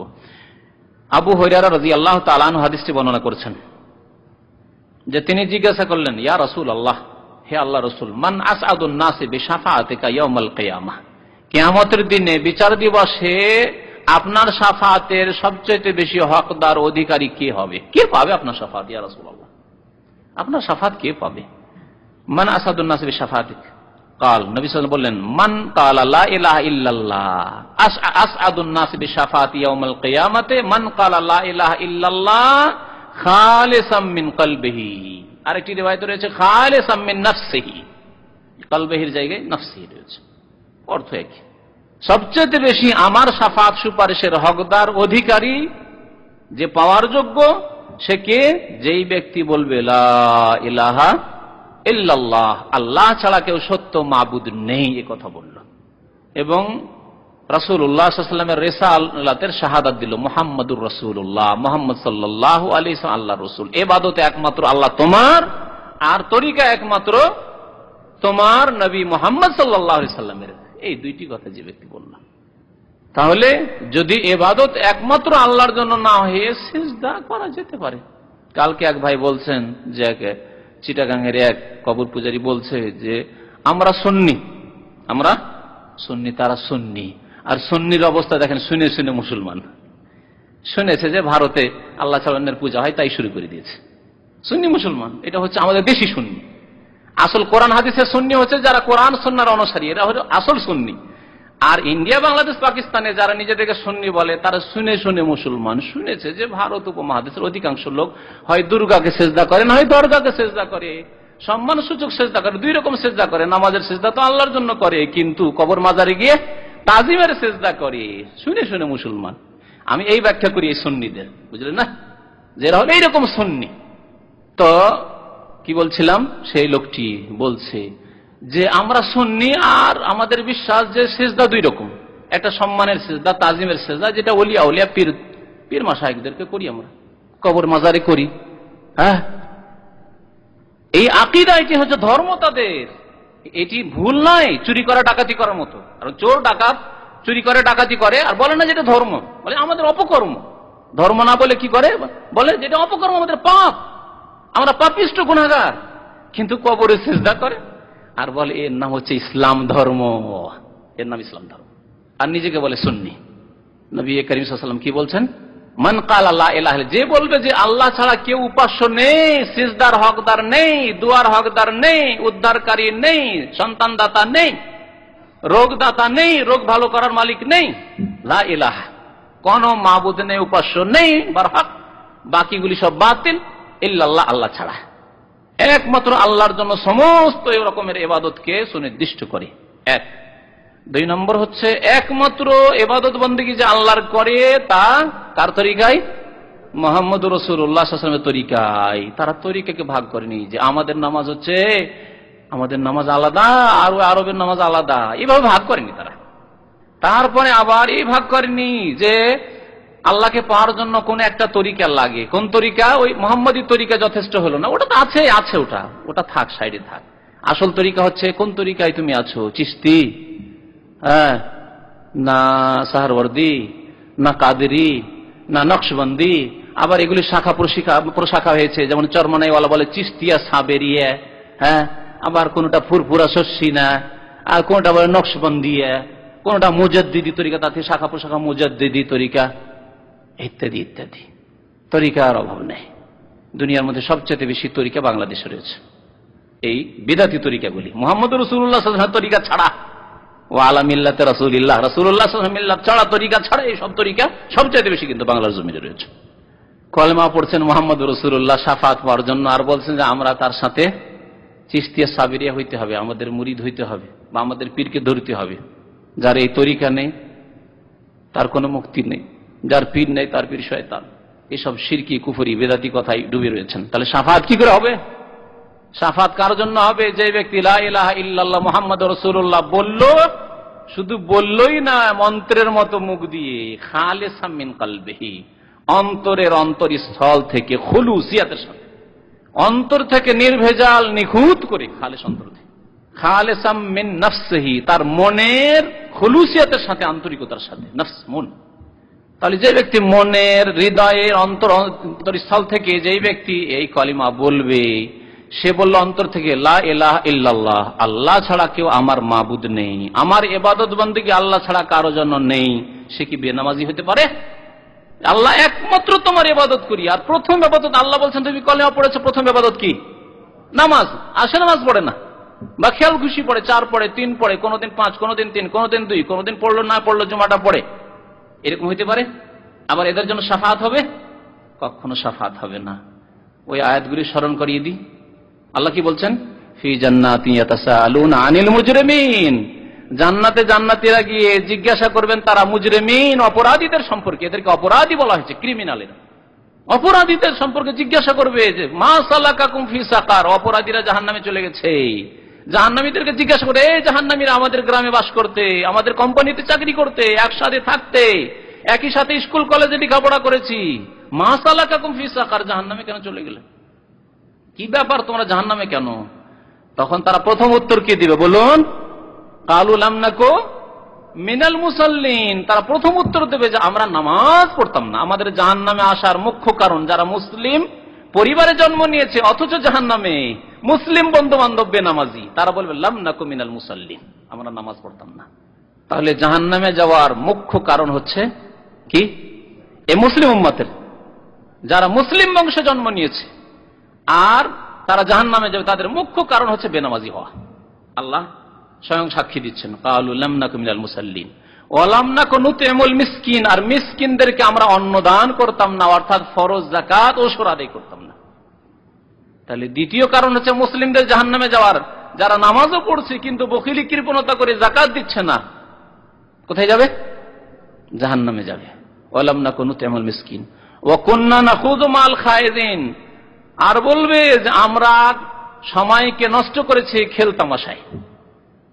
কেউ তো তাস খেলেছি, কেউ জুয়া খেলেছি, কেউ ফিল্ম দেখেছি, কেউ গান শুনেছি, জি, কেউ সময় কাটিয়েছি পাপের কাজে, বিভিন্ন পাপের কাজে, কেউ ক্রিকেট খেলা দেখতে দেখতে নামাজ নষ্ট করেছি, কেউ ঘুম দিয়ে একবার লম্বা টানের ঘুম দিয়েছি, রাত 12টায় শুয়েছি আর সকাল 10টার সময় উঠেছি জুমা পড়ার জন্য। জুমা পড়া মুসলমান। ডিউটি সকাল 7টায় থাকতো, 7টায় জাগতাম, শুইতাম, গল্প গুজব করে আর ফিল্ম দেখে পাপ করে রাত 2টা 3টায়, আর উঠতাম গিয়ে সকাল 7টায় দিয়ে ডিউটি যেতাম, তখন নামাজ পড়তাম। আল্লাহ চলবে? অকুন্না নাখুযু মাল খায়দিন, যারা খেলতামাশায় সময় নষ্ট করেছে, পাপের কাজে সময় নষ্ট করেছে, ঘুম দিয়ে ফরজ ওয়াজিবকে নষ্ট করেছে, তাদের সাথে ছিলাম আমরা। ওয়াকুন্না নুকাজ্জিবু বিয়াউমিদ্দিন, যারা পরকাল সম্পর্কে গাফিল। এক শ্রেণীর লোক আছে মুসলিম জাতির মধ্যে রয়েছে, আর অমুসলিম তো সবাই, যারা পরকালকে অস্বীকার করে অথবা পরকাল সম্পর্কে কোনো ভ্রুক্ষেপ নেই, হয় অস্বীকারী অথবা কোনো ভ্রুক্ষেপ নেই। জীবনে খেয়ালও আসলো না যে আখিরাত আছে, জবাব দিতে হবে, আল্লাহর সামনে দাঁড়াইতে হবে, পাই পাই করে হিসাব সেখানে হবে, হাই জান্নাতে যেতে পারবো কিনা, হাই জাহান্নাম থেকে বাঁচতে পারবো কিনা, কোনো খেয়াল আসেনি কোনোদিন। আছে না এরকম লোক? খেয়াল আসলে সংশোধন হইতো না? যদি খেয়াল আসতে তো বেনামাজি মরে যেত। 40 বছর 50 বছর চলে গেল, একদিন 2 দিনের ব্যাপার স্যাপার নাই, যে 2-4 দিনের ব্যাপার ছিল, সময় বেশি পাইনি আর পরীক্ষার প্রস্তুতি নিতে পারিনি। হঠাৎ করে যদি আপনার মাস্টার ডিগ্রির পরীক্ষা থাকে আর বলছেন সবকিছু তোমার করে দেওয়া হয়েছে, তুমি এসো, এই আগামী সপ্তাহে পরীক্ষা, তো ভয় খেয়ে যাবেন, আগামী সপ্তাহে পরীক্ষা, কোনো প্রস্তুতি না, আমি জানি না, আমার ফর্ম ফিল আপ করে সব করে দিয়েছো, কি করে আমি পরীক্ষা দেবো? আল্লাহ কি এরকম করেছেন? 50 বছর 60 বছর 70 বছর সময় দিয়েছেন, কত তওবার সুযোগ সুবিধা এসেছে, কত সংশোধনের সুযোগ এসেছে, কত ভালো মানুষদেরকে দেখেছো, কত ভালো লোকদের সাথ পেয়েছো, কত মা মারা গেছে, বাবা মারা গেছে, কোন সময় তুমি অ্যাক্সিডেন্ট হয়েছে, বিপদ আপদ এসেছে, আর সুখ দুঃখ অনেক কিছু হয়েছে, কিন্তু আল্লাহর শুকরিয়া আদায় করে ফিরে আসুনি আল্লাহর দিকে তওবা করে। কত উত্থান পতন জীবনে এসেছে, সংশোধনের জন্য মোড় এসেছে। মোড়গুলি তো মানুষের বিশেষ করে সংশোধন হয়, কোন একটা ধাক্কা লাগলে, অনেক ধাক্কা খেয়েছি কিন্তু সংশোধন হয়নি। আমরা পরকালকে অস্বীকার করতাম, হয় মিথ্যা মনে করতাম, না হয় ওই ভ্রুক্ষেপই করতাম না, লাপরোয়া ছিলাম, বেপরোয়া, একেবারে কোনো পরোয়া ছিল না। ওয়াকুন্না নুকাজ্জিবু বিয়াউমিদ্দিন। তারপর আল্লাহ কি বলেছেন? হ্যাঁ, হাত্তা আতানাল ইয়াকিন, মওত পর্যন্ত আমরা খেয়ালই করিনি মরার কথা, আর কবরের কথা, আর পরকালের কথা, জান্নাত জাহান্নামের কথা। হাত্তা আতানাল ইয়াকিন। তারপর আল্লাহ কি বলছেন? ফামা তানফাহুম, আসল বিষয় শাফাতের বিষয় আসেন। ফামা তানফাহুম শাফাতুশ শাফিন, সুতরাং এই রকমের লোকদের কোন সুপারিশকারীর সুপারিশ কাজে আসবে না। শুনে রাখুন ভালো করে, আল্লাহ কি বললেন? ফামা তানফাহুম, তাদের কাজে আসবে না শাফাতুশ শাফিন, কোন সুপারিশকারীর কোন রকমের সুপারিশ শাফাত কাজে আসবে না। তাহলে বেনামাজির শাফাত কাজে আসবে না, যারা যাকাত অস্বীকার করেছে তাদের কাজে আসবে না। বেনামাজি নামাজ অস্বীকার করেনি, নামাজ পড়েনি, পড়বো পড়ছি করতে করতে মরে গেছে। 3 ওয়াক্ত 4 ওয়াক্ত পড়তো, ওই অবস্থায় মরে গেছে। 5 ওয়াক্ত কায়েম করেনি নামাজ, ফজর পড়ার অভ্যাস হয়নি, এই অবস্থায় মরে গেছে। জি, যারা পরকাল সম্পর্কে একেবারে গাফিল হয়ে একেবারে দুনিয়ামুখী হয়ে দুনিয়ার দিকে ছুটতে ছুটতে মরে গেছে। ফামা তানফাহুম শাফাতুশ শাফিন, যারা সময়কে খেল তামাশা এবং পাপের কাজে নষ্ট করেছে কিন্তু নেকির কাজে লাগায়নি। ফামা তানফাহুম শাফাতুশ শাফিন। তো শাফাত হবে কার জন্য? যে ব্যক্তি অন্তর থেকে খালেস অন্তর নিয়ে বলেছে আল্লাহ তোমার ছাড়া কেউ মাবুদ নেই, তুমি যখন মাবুদ, হাইয়া আলাস সালাহ আল্লাহ বলতে বলছেন, বলো যে নামাজের জন্য এসো, তখন কি বলতে হবে? বলতে হবে না যে আল্লাহ তুমি যদি তৌফিক দাও তা আসছি, লা হাওলা ওয়ালা কুওয়াতা ইল্লা বিল্লাহ, আল্লাহ তুমি যদি কুওয়াত দাও, শক্তি দাও, তাহলে আমি আসছি। যেতে হবে না? আর আপনি নামাজ পড়তে গেলেন না, আর আপনি লা ইলাহা ইল্লাল্লাহ মন্ত্র পড়েছেন, এ মন্ত্র কোনো কাজে আসবে না, বা জন্মগত এই মন্ত্র পেয়ে গেছেন। শাফাতের প্রকরণ বয়ান করে দিই, সময় এগিয়ে চলে যাচ্ছে। আর শাফাতের প্রকরণ, শাফাত বেশ কয়েক প্রকারের হবে। আমি যদি মোট একসাথে বলি তাহলে বলতে পারি যে 7 প্রকারের শাফাত হবে। শুনে রাখুন, এই প্রত্যেকটি শাফাতের কিসম বা প্রকরণ আপনাদের সামনে পেশ করব। শাফাত হবে কত প্রকার বললাম? 7 প্রকারের। 6 প্রকারের শাফাত একমাত্র খাস নবী করিম সাল্লাল্লাহু আলাইহি ওয়াসাল্লামের সাথে। 6 প্রকারের শাফাত করবেন একমাত্র প্রিয় নবী মুহাম্মদ রাসূলুল্লাহ সাল্লাল্লাহু আলাইহি ওয়াসাল্লাম। আর এক রকমের শুধু শাফাত আছে, বা এক প্রকার শাফাত আছে যা নবী সাল্লাল্লাহু আলাইহি ওয়াসাল্লাম করবেন, আরো হবে, এবং মালায়েকা ফেরেশতাগণও করবেন, আর অন্যান্য আম্বিয়া কেরামও করবেন, আর এমনকি সৎ মুমিন মুত্তাকি তারাও করবেন। জি, এই শাফাত হবে। এই শাফাতের প্রকরণগুলো আপনাদেরকে শুনিয়ে দিই। কিয়ামতের দিনে শাফাত, দুনিয়ার সুপারিশ, দুনিয়ার গরজের ক্ষেত্রে এক মানুষ অন্য মানুষের সামনে করে থাকে। আর আল্লাহ পাক রব্বুল আলামিনের কাছে দুনিয়ার শাফাত হচ্ছে দোয়া। একজন জীবিত ব্যক্তিকে বলছেন যে ভাই বা ওস্তাদ আমার জন্য একটু দোয়া করবেন। আব্বাকে বলছেন আব্বা দোয়া করিয়েন, একটু দুশ্চিন্তায় আছে। আম্মা দোয়া করিয়েন যেন আল্লাহ ভালো রেজাল্টে পাস করায়, ইত্যাদি ইত্যাদি। আমার মনের আশা যেন আল্লাহ পূরণ করে। এগুলি হচ্ছে শাফাত, দুনিয়ার শাফাত। দুনিয়ায় আপনি আত্মীয় স্বজন বা যারা বড়, যারা সৎ, তাদের কাছে আপনি দোয়া চাইছেন। এক মুমিন ভাই আর এক মুমিন ভাইয়ের কাছে দোয়া চাইছেন, মানে তাকে বলছেন আল্লাহর কাছে একটু আমার জন্য শাফাত করি। আমিও দোয়া করেছি, আপনিও দোয়া করেন। কখন আল্লাহ পাক রব্বুল আলামিন হয়তো আপনার দোয়া, চোখের আড়ালে দোয়া আল্লাহ পাক বেশি শোনেন, যেমন নবী করিম সাল্লাল্লাহু আলাইহি ওয়াসাল্লামের হাদিস রয়েছে যে মুমিন ভাই যদি চোখের আড়ালে দোয়া করে, সামনাসামনি নয়, সামনাসামনিও করেন, কিন্তু সামনাসামনি দোয়ার চাইতে চোখের আড়ালের দোয়া বেশি শোনে, যে আপনি আমার সামনে মওজুদ নন আর আপনার জন্য আমি দোয়া করেছি, আল্লাহ লোকটির হেফাজত করে। এই দোয়া আল্লাহ খুব তাড়াতাড়ি শুনে নেন, কারণ এই দোয়াতে কি রয়েছে? ইখলাস, আন্তরিকতা রয়েছে। আপনাকে দেখাবার জন্য নয়, আপনাকে খুশি করার জন্য নয়, হ্যাঁ, আপনার মন জয় করার জন্য নয়, বা আপনার কাছে কিছু পার্থিব গরজ আছে, আপনাকে যদি বেশি দোয়া দিত আপনি কিছু মানে আমার ভক্ত হবেন, অথবা আর কিছু, এইরকম কোনো উদ্দেশ্য নেই। আল্লাহ ওকে যাজায় খেয়ে দিক, চোখের সামনে নেই। আল্লাহ ওকে খুব ভালো রাখুক, আল্লাহ রুজি রেজিকে বরকত দিক, লোকটি সামনে নেই, ও জানতেই পারলো না। কিন্তু আল্লাহ পাক যিনি সবকিছু জানছেন, তিনি জানলেন, তার ফেরেশতাগণ নোট করলেন, এই দোয়া আল্লাহর দরবারে পৌঁছে গেল, কবুল হয়ে গেল। এবং আমার জন্য, আমি যে ভাইয়ের জন্য দোয়া করলাম চোখের আড়ালে, আমার জন্য কি হয় বলুন তো দেখি?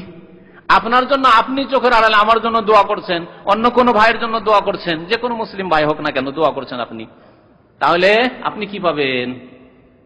ওয়াকালাতিল মালাইকাতু, ফেরেশতাগণ বলেন, ওয়ালাকা বিমিসলিন, ফেরেশতাতে দোয়া পাওয়া যায়। ফেরেশতারা বলেন যে তোমাকেও যেন আল্লাহ ওই রকমই দান করেন যেমন তুমি মুসলিম ভাইয়ের জন্য দোয়া করলে। হতে পারে আমার দোয়া কবুল না হইতে পারে, কিন্তু আমি যে আপনার জন্য দোয়া করলাম, ফেরেশতা আমার জন্য যখন দোয়া করলেন, ফেরেশতার দোয়া আল্লাহর দরবারে কবুল হবে। ফেরেশতা কোনোদিন আল্লাহর নাফরমানি করে না। আমি কত নাফরমানি করি, আপনি কত নাফরমানি আল্লাহ করে। সুতরাং দোয়া করতে বখিলি করবেন না। দুনিয়ার ক্ষেত্রে বলছি, কোন মুসলিম ভাইয়ের জন্য দোয়া করতে গিয়ে কৃপণতা করবেন না, যে ওর জন্য দোয়া করবো তো বড় লোক হয়ে যাবে রে, তাই না? ওর জন্য দোয়া করা মানে আল্লাহ ওর রুজি রুজিকে খুব উন্নতি দাও, বরকত দাও, মানে ওকে বড় লোক বানিয়ে দেওয়া। এই যে হিংসা, অন্তর হিংসা, আল্লাহ ওকে সুস্থ রাখো। কেন সুস্থ থাকবে ও?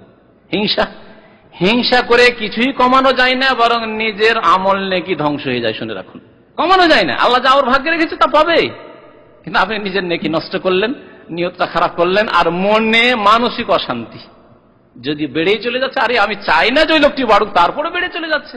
চাই না যে ওই লোক উন্নতি করুক, এত উন্নতি করে যাচ্ছে। তাহলে এতে কি হয়?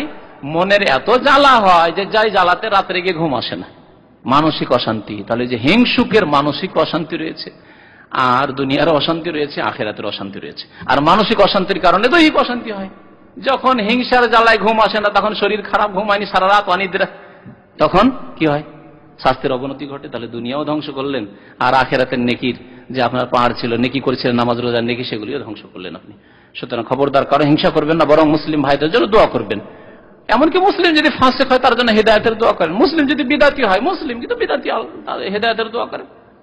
মুসলিম গুনাহগার হয়ে মারা গেছে, তার মাগফিরাত মার্জনার দোয়া করেন। কুফর শিরকের ওপর যদি মারা যায়, তাহলে তার জন্য দোয়া বন্ধ। কিন্তু এমন কি কাফের মুশরিকও যদি বেঁচে থাকে, আল্লাহ হেদায়েত করে এই লোকটি, এই লোকগুলি হেদায়েত হয়ে গেলে ইসলামের আরো কাজ হবে, আল্লাহ পাক হেদায়েত করবে, হেদায়েতের দোয়া করা যাবে, মার্জনার দোয়া নয়।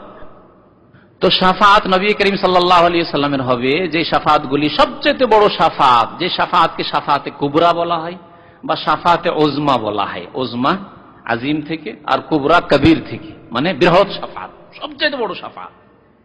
একে শাফাতে ওজমা বা শাফাতে কুবরা কেন বলা হইল?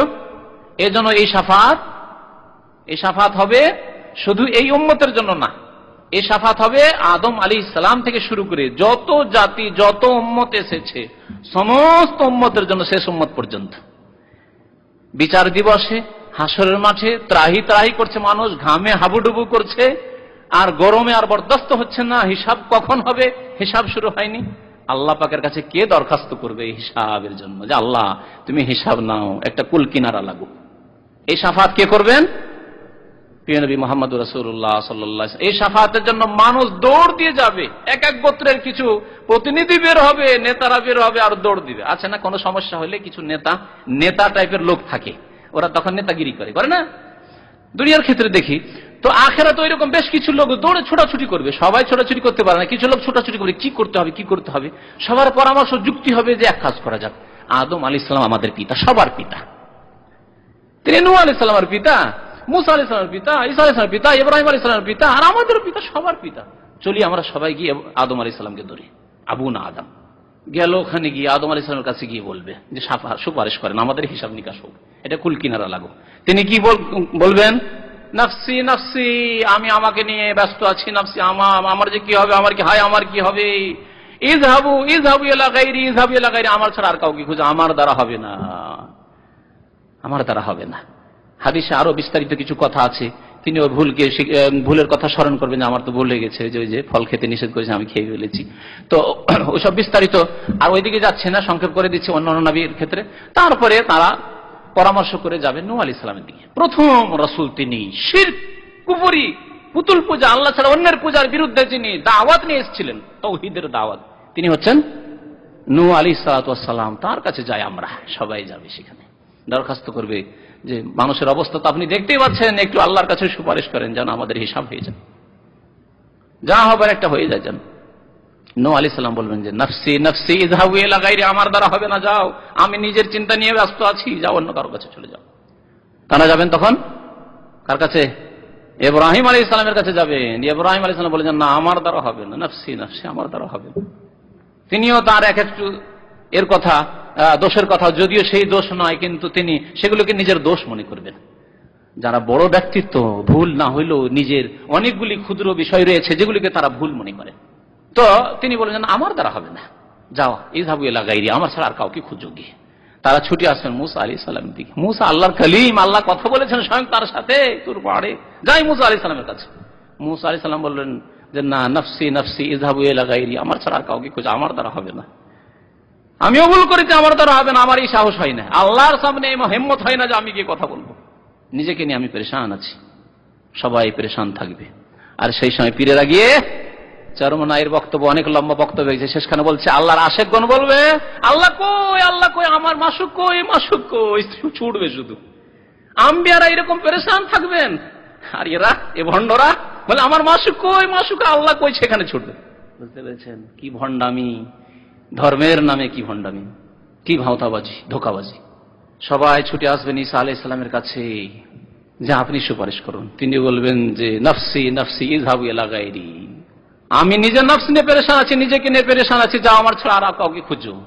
তিনি নিজের কোনো ভুলের কথা বলবেন না, কিন্তু ভয় করবেন যে আমার আকাশে উঠিয়ে নেওয়ার পরে আল্লাহ আমাকে উঠিয়ে নিয়েছেন, তারপরে যে এই খ্রিস্টানেরা কি করেছে, তাকে সান অফ গড বানিয়ে দিয়েছে, আল্লাহর পুত্র বানিয়ে দিয়েছে, এক আল্লাহর জায়গায় তিন আল্লাহ বানিয়ে ফেলেছে।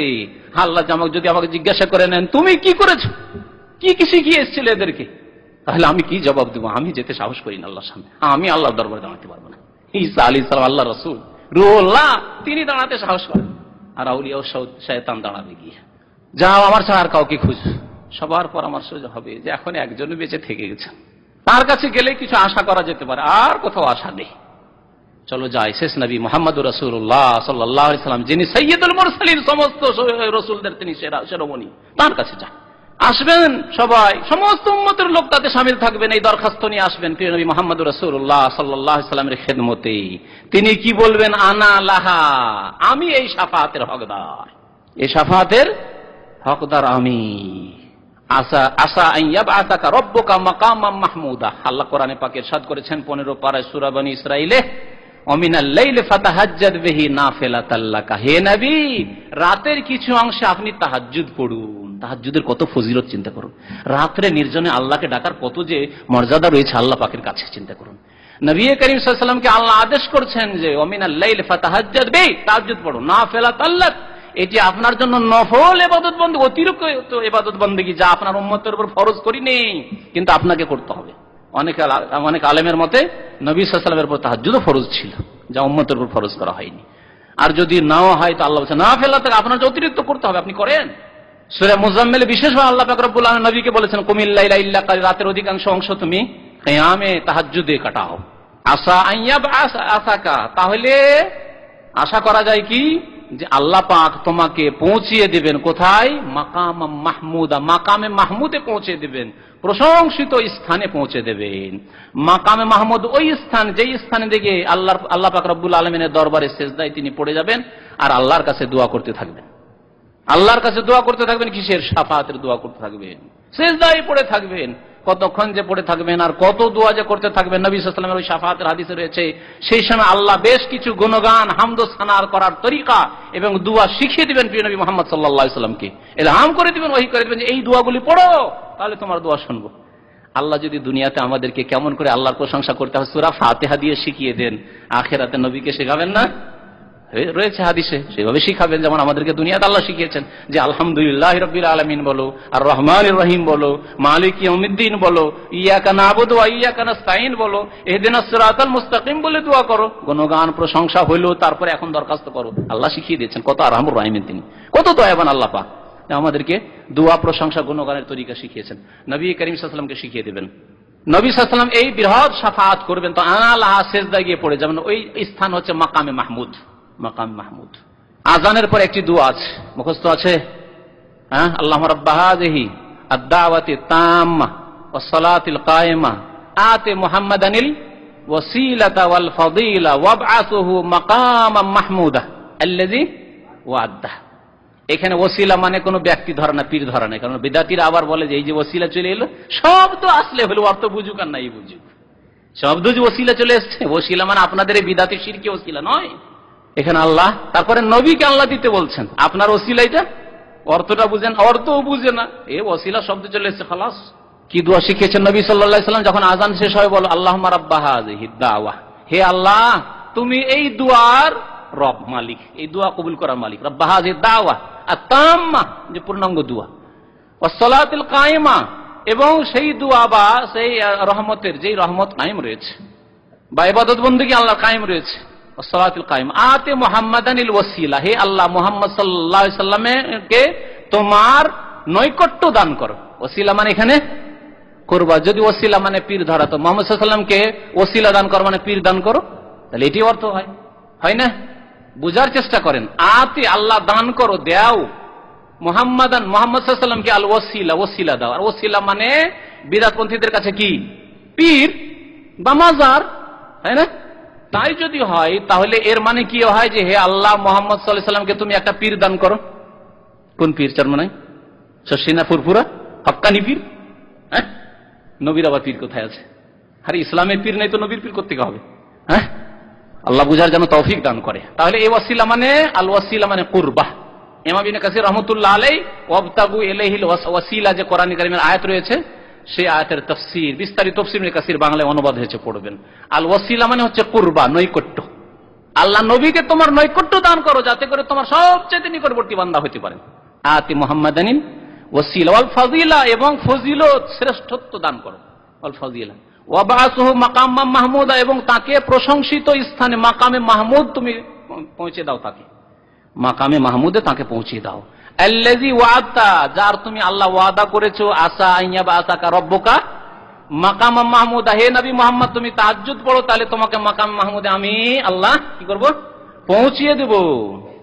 আল্লাহ সে ওয়াদা করেছে, তুমি আমার নবীকে মাকামে মাহমুদে পৌঁছে দাও, অর্থাৎ এমন স্থানে পৌঁছে দাও যেখানে গিয়ে আমাদের জন্য তিনি সুপারিশ করবেন, আর সেই সুপারিশের একটা ভাগ আমাদেরকেও দান করো। সেই মাকাম মাহমুদে গিয়ে নবী সাল্লাল্লাহু আলাইহি ওয়াসাল্লাম শাফাতে উজমা করবেন। তারপর হিসাব নিকাশ শুরু হয়ে যাবে, আর হিসাব নিকাশ হচ্ছে, আর কেউ জান্নাতে যাচ্ছে জাহান্নামে, এরকম শুরু হয়ে যাবে ইত্যাদি লম্বা হাদিস রয়েছে। তো সবচেয়ে বড় শাফাত হচ্ছে শাফাতুহু সাল্লাল্লাহু আলাইহি ওয়াসাল্লাম আল উজমা, বৃহৎ শাফাত ফি আহলিল মাওকিফে, হাসরের মাঠে বিচার দিবসে, লিইউকদা বাইনাহুম, কিসের জন্য, বিচার ফয়সালার জন্য। আল্লাহ তুমি বিচার নিকাশ করো।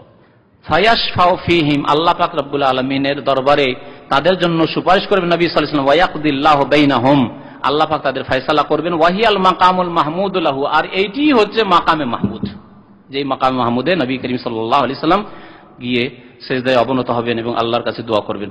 এই দোয়া যদি আজানের পর পড়েন তো কি পাবেন বলুন দেখি, এটা তো বলা হয়নি। কারণ যদি আমি হাত উঠাতে বলি ভাই কজন আছে দেখি, এই দোয়া পড়েন, তো মনে হয় অল্পই হাত উঠবে, আমার যেটা ধারণা, ভুল ধারণা হইতে পারে, আর উঠাতে বলবো না, যাক যেটা আছে সে অবস্থায় থাকে, কিন্তু আগামীতে যেন এরকম না থাকে, বুঝতে পারছেন। আজান শেষ হচ্ছে, আমরা গল্প গুজবে কাটিয়ে দিচ্ছি, সাথী বন্ধুর সাথে গল্প করছি, আজান শেষ হয়ে গেল হাঁটতে আছি, নামাজি লোক, দাড়িওয়ালা লোক, পরেশগার লোক, 5 ওয়াক্ত নামাজ পড়া লোক, অথচ এই দোয়া পড়ি না। অবস্থা কিটি নয়, আমি বাড়িয়ে বলছি, বেনামাজির কথা সাইডে রাখেন, বাদ দেন, নামাজিদের অবস্থা এরকম। আল্লাহ হেফাজত করে, আল্লাহ আমাদেরকে ভুলা থেকে হেফাজত করে, আমরাও হয়তো ভুলে যাই, কিন্তু না ভুললে হবে না, অভ্যাস করে, অভ্যস্ত হয়ে যান, অভ্যাস তখন অটোমেটিক বেরিয়ে আসবে।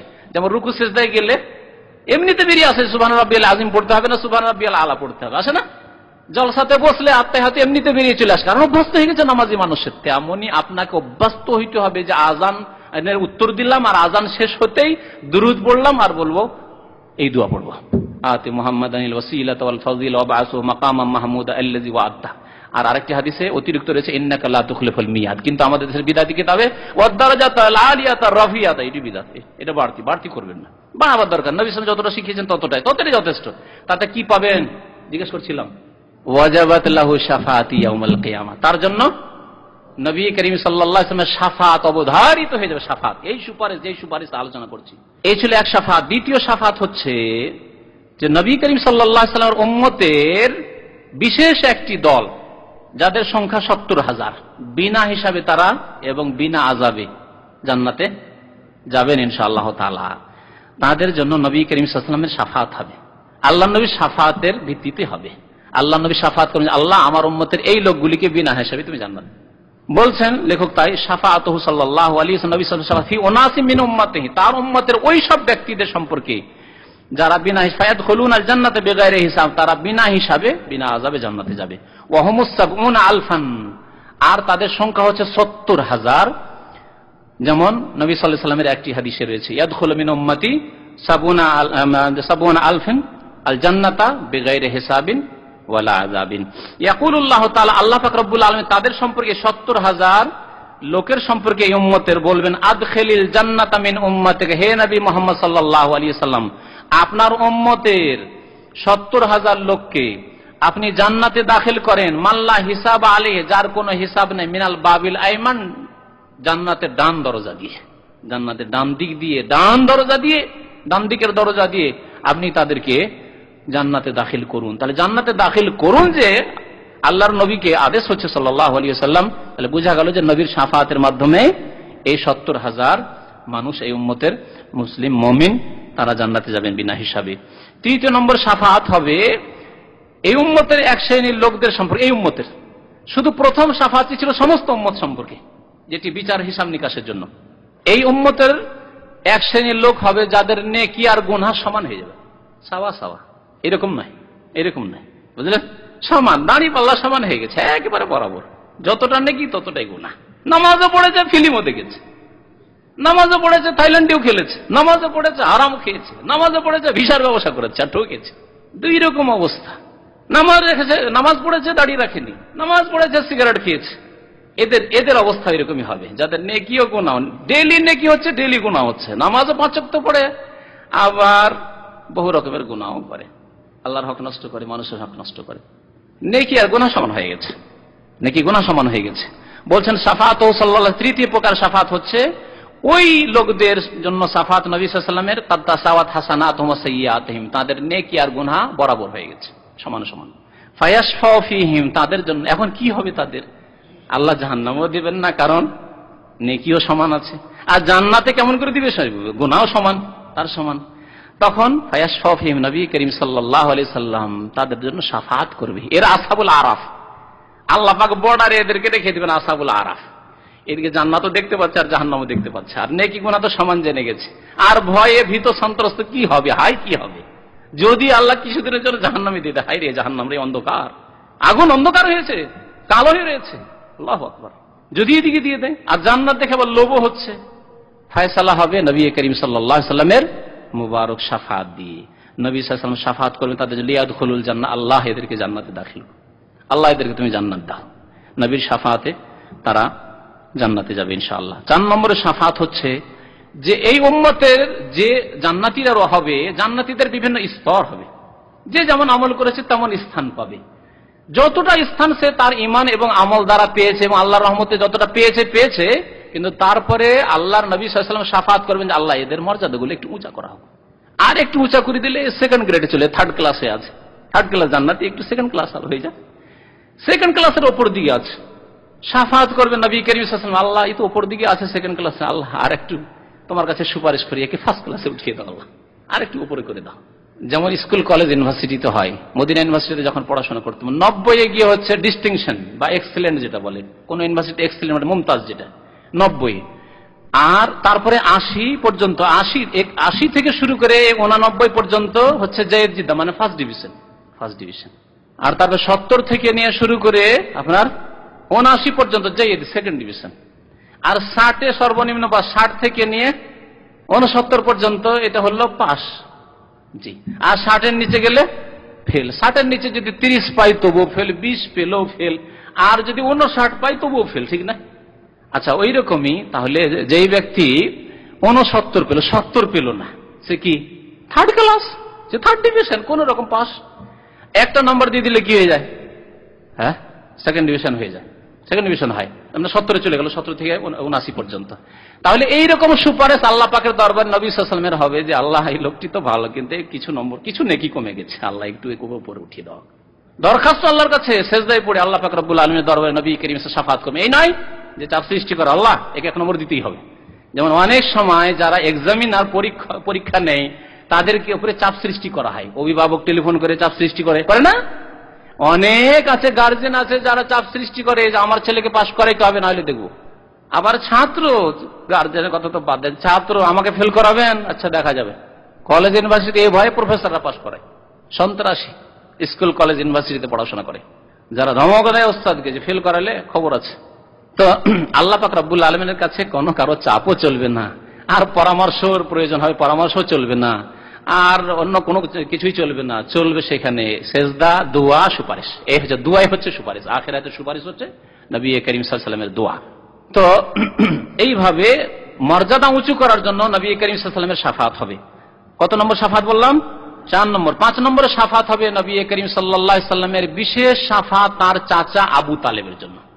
আবু তালেব কাফের, একমাত্র এই কাফের জন্য শাফাত হবে, যা হাদিস দ্বারা প্রমাণ। কোন কাফের জন্য শাফাত হবে না, কারণ কোরআনের আয়াত আগে বলেছি, হামা তানফাউহুম শাফাআতুশ শাফিন, কোন সুপারিশকারীর সুপারিশ কাজে আসবে না কাফের মুশরিক বেদিনের জন্য। কিন্তু আবু তালেবের জন্য সুপারিশ হবে, তাও জান্নাতে যাওয়ার জন্য না। কিসের জন্য? ফি তাখফিফিল আযাব, আযাব হালকা করার জন্য। নবী করিম সাল্লাল্লাহু আলাইহি ওয়াসাল্লাম চাচা আবু তালেব, যেহেতু কি জন্য শাফাত হবে? চাচা হওয়ার জন্য। চাচা তো আবু লাহাব, তো আবু লাহাব আপন চাচা, একই, আবু লাহাব আপন চাচা, আর এইদিকে আবু তালেব আপন চাচা, দুটোই কাফের। তাহলে আবু লাহাবের কেন হালকা হবে না? তাব্বাত ইয়াদা আবি লাহাব, দুনিয়াতেও ধ্বংসের অভিশাপের সূরা কিয়ামত পর্যন্ত তেলাওয়াত করা হবে, আর আখিরাতেও সে ধ্বংসে পতিত জাহান্নামে পতিত হবে। তার কেন আযাব হালকা হবে না? এই জন্য যে আবু লাহাব কট্টর শত্রু ছিল, কোন সাহায্য সহযোগিতা ইসলামের করেনি। আর আবু তালেব মুসলিম না হইলেও সারা জীবন ইসলামের এবং মুহাম্মদুর রাসূলুল্লাহ সাল্লাল্লাহু আলাইহি ওয়াসাল্লামের আপ্রাণ চেষ্টা করে সাহায্য সহযোগিতা করেছে, হেফাজত করেছে। যতদিন আবু তালেব বেঁচে ছিল ততদিন নবী সাল্লাল্লাহু আলাইহি ওয়াসাল্লামের গায়ে কোনো কাফের দুষ্ট হাত দেওয়ার বা আঙুল দেখাবার সাহস করেনি। আমি বেঁচে আছি বাবা, ভাতিজা তুমি যা করার করো, আমি আছি, ঘোষণা করে রেখেছিলেন মক্কায় তিনি। আল্লাহ এর কদর করেছেন, আল্লাহ এর মর্যাদা দিয়েছেন। কিন্তু এই মর্যাদা কাফেরকে তো জান্নাতে পৌঁছানো যাবে না, আল্লাহর এটি ইনসাফের খেলাফ, নাই বিচারের খেলাফ, সেই জন্য তার আযাব হালকা হবে। কি আযাব হবে? একটা স্যান্ডেল দেওয়া হবে, জাহান্নামের আগুনের খড়ম বা স্যান্ডেল দেওয়া হবে, তাতে মাথার মগজ খুলি টকবক টকবক করে হাঁড়িতে যে ভাত ফুটে ওইরকম ফুটতে থাকবে। আল্লাহু আকবার। নবী করিম সাল্লাল্লাহু আলাইহি ওয়াসাল্লাম বলেছেন। কোন হাদিসে রয়েছে যে জাহান্নামের চরে রাখা হবে, নদীর চর থাকে, বেশি পানি নেই, একটু পানি আছে হয়তো, ওই রকম একেবারে জাহান্নামের কিনারাতে রাখা হবে, অল্প আগুনে রাখা হবে।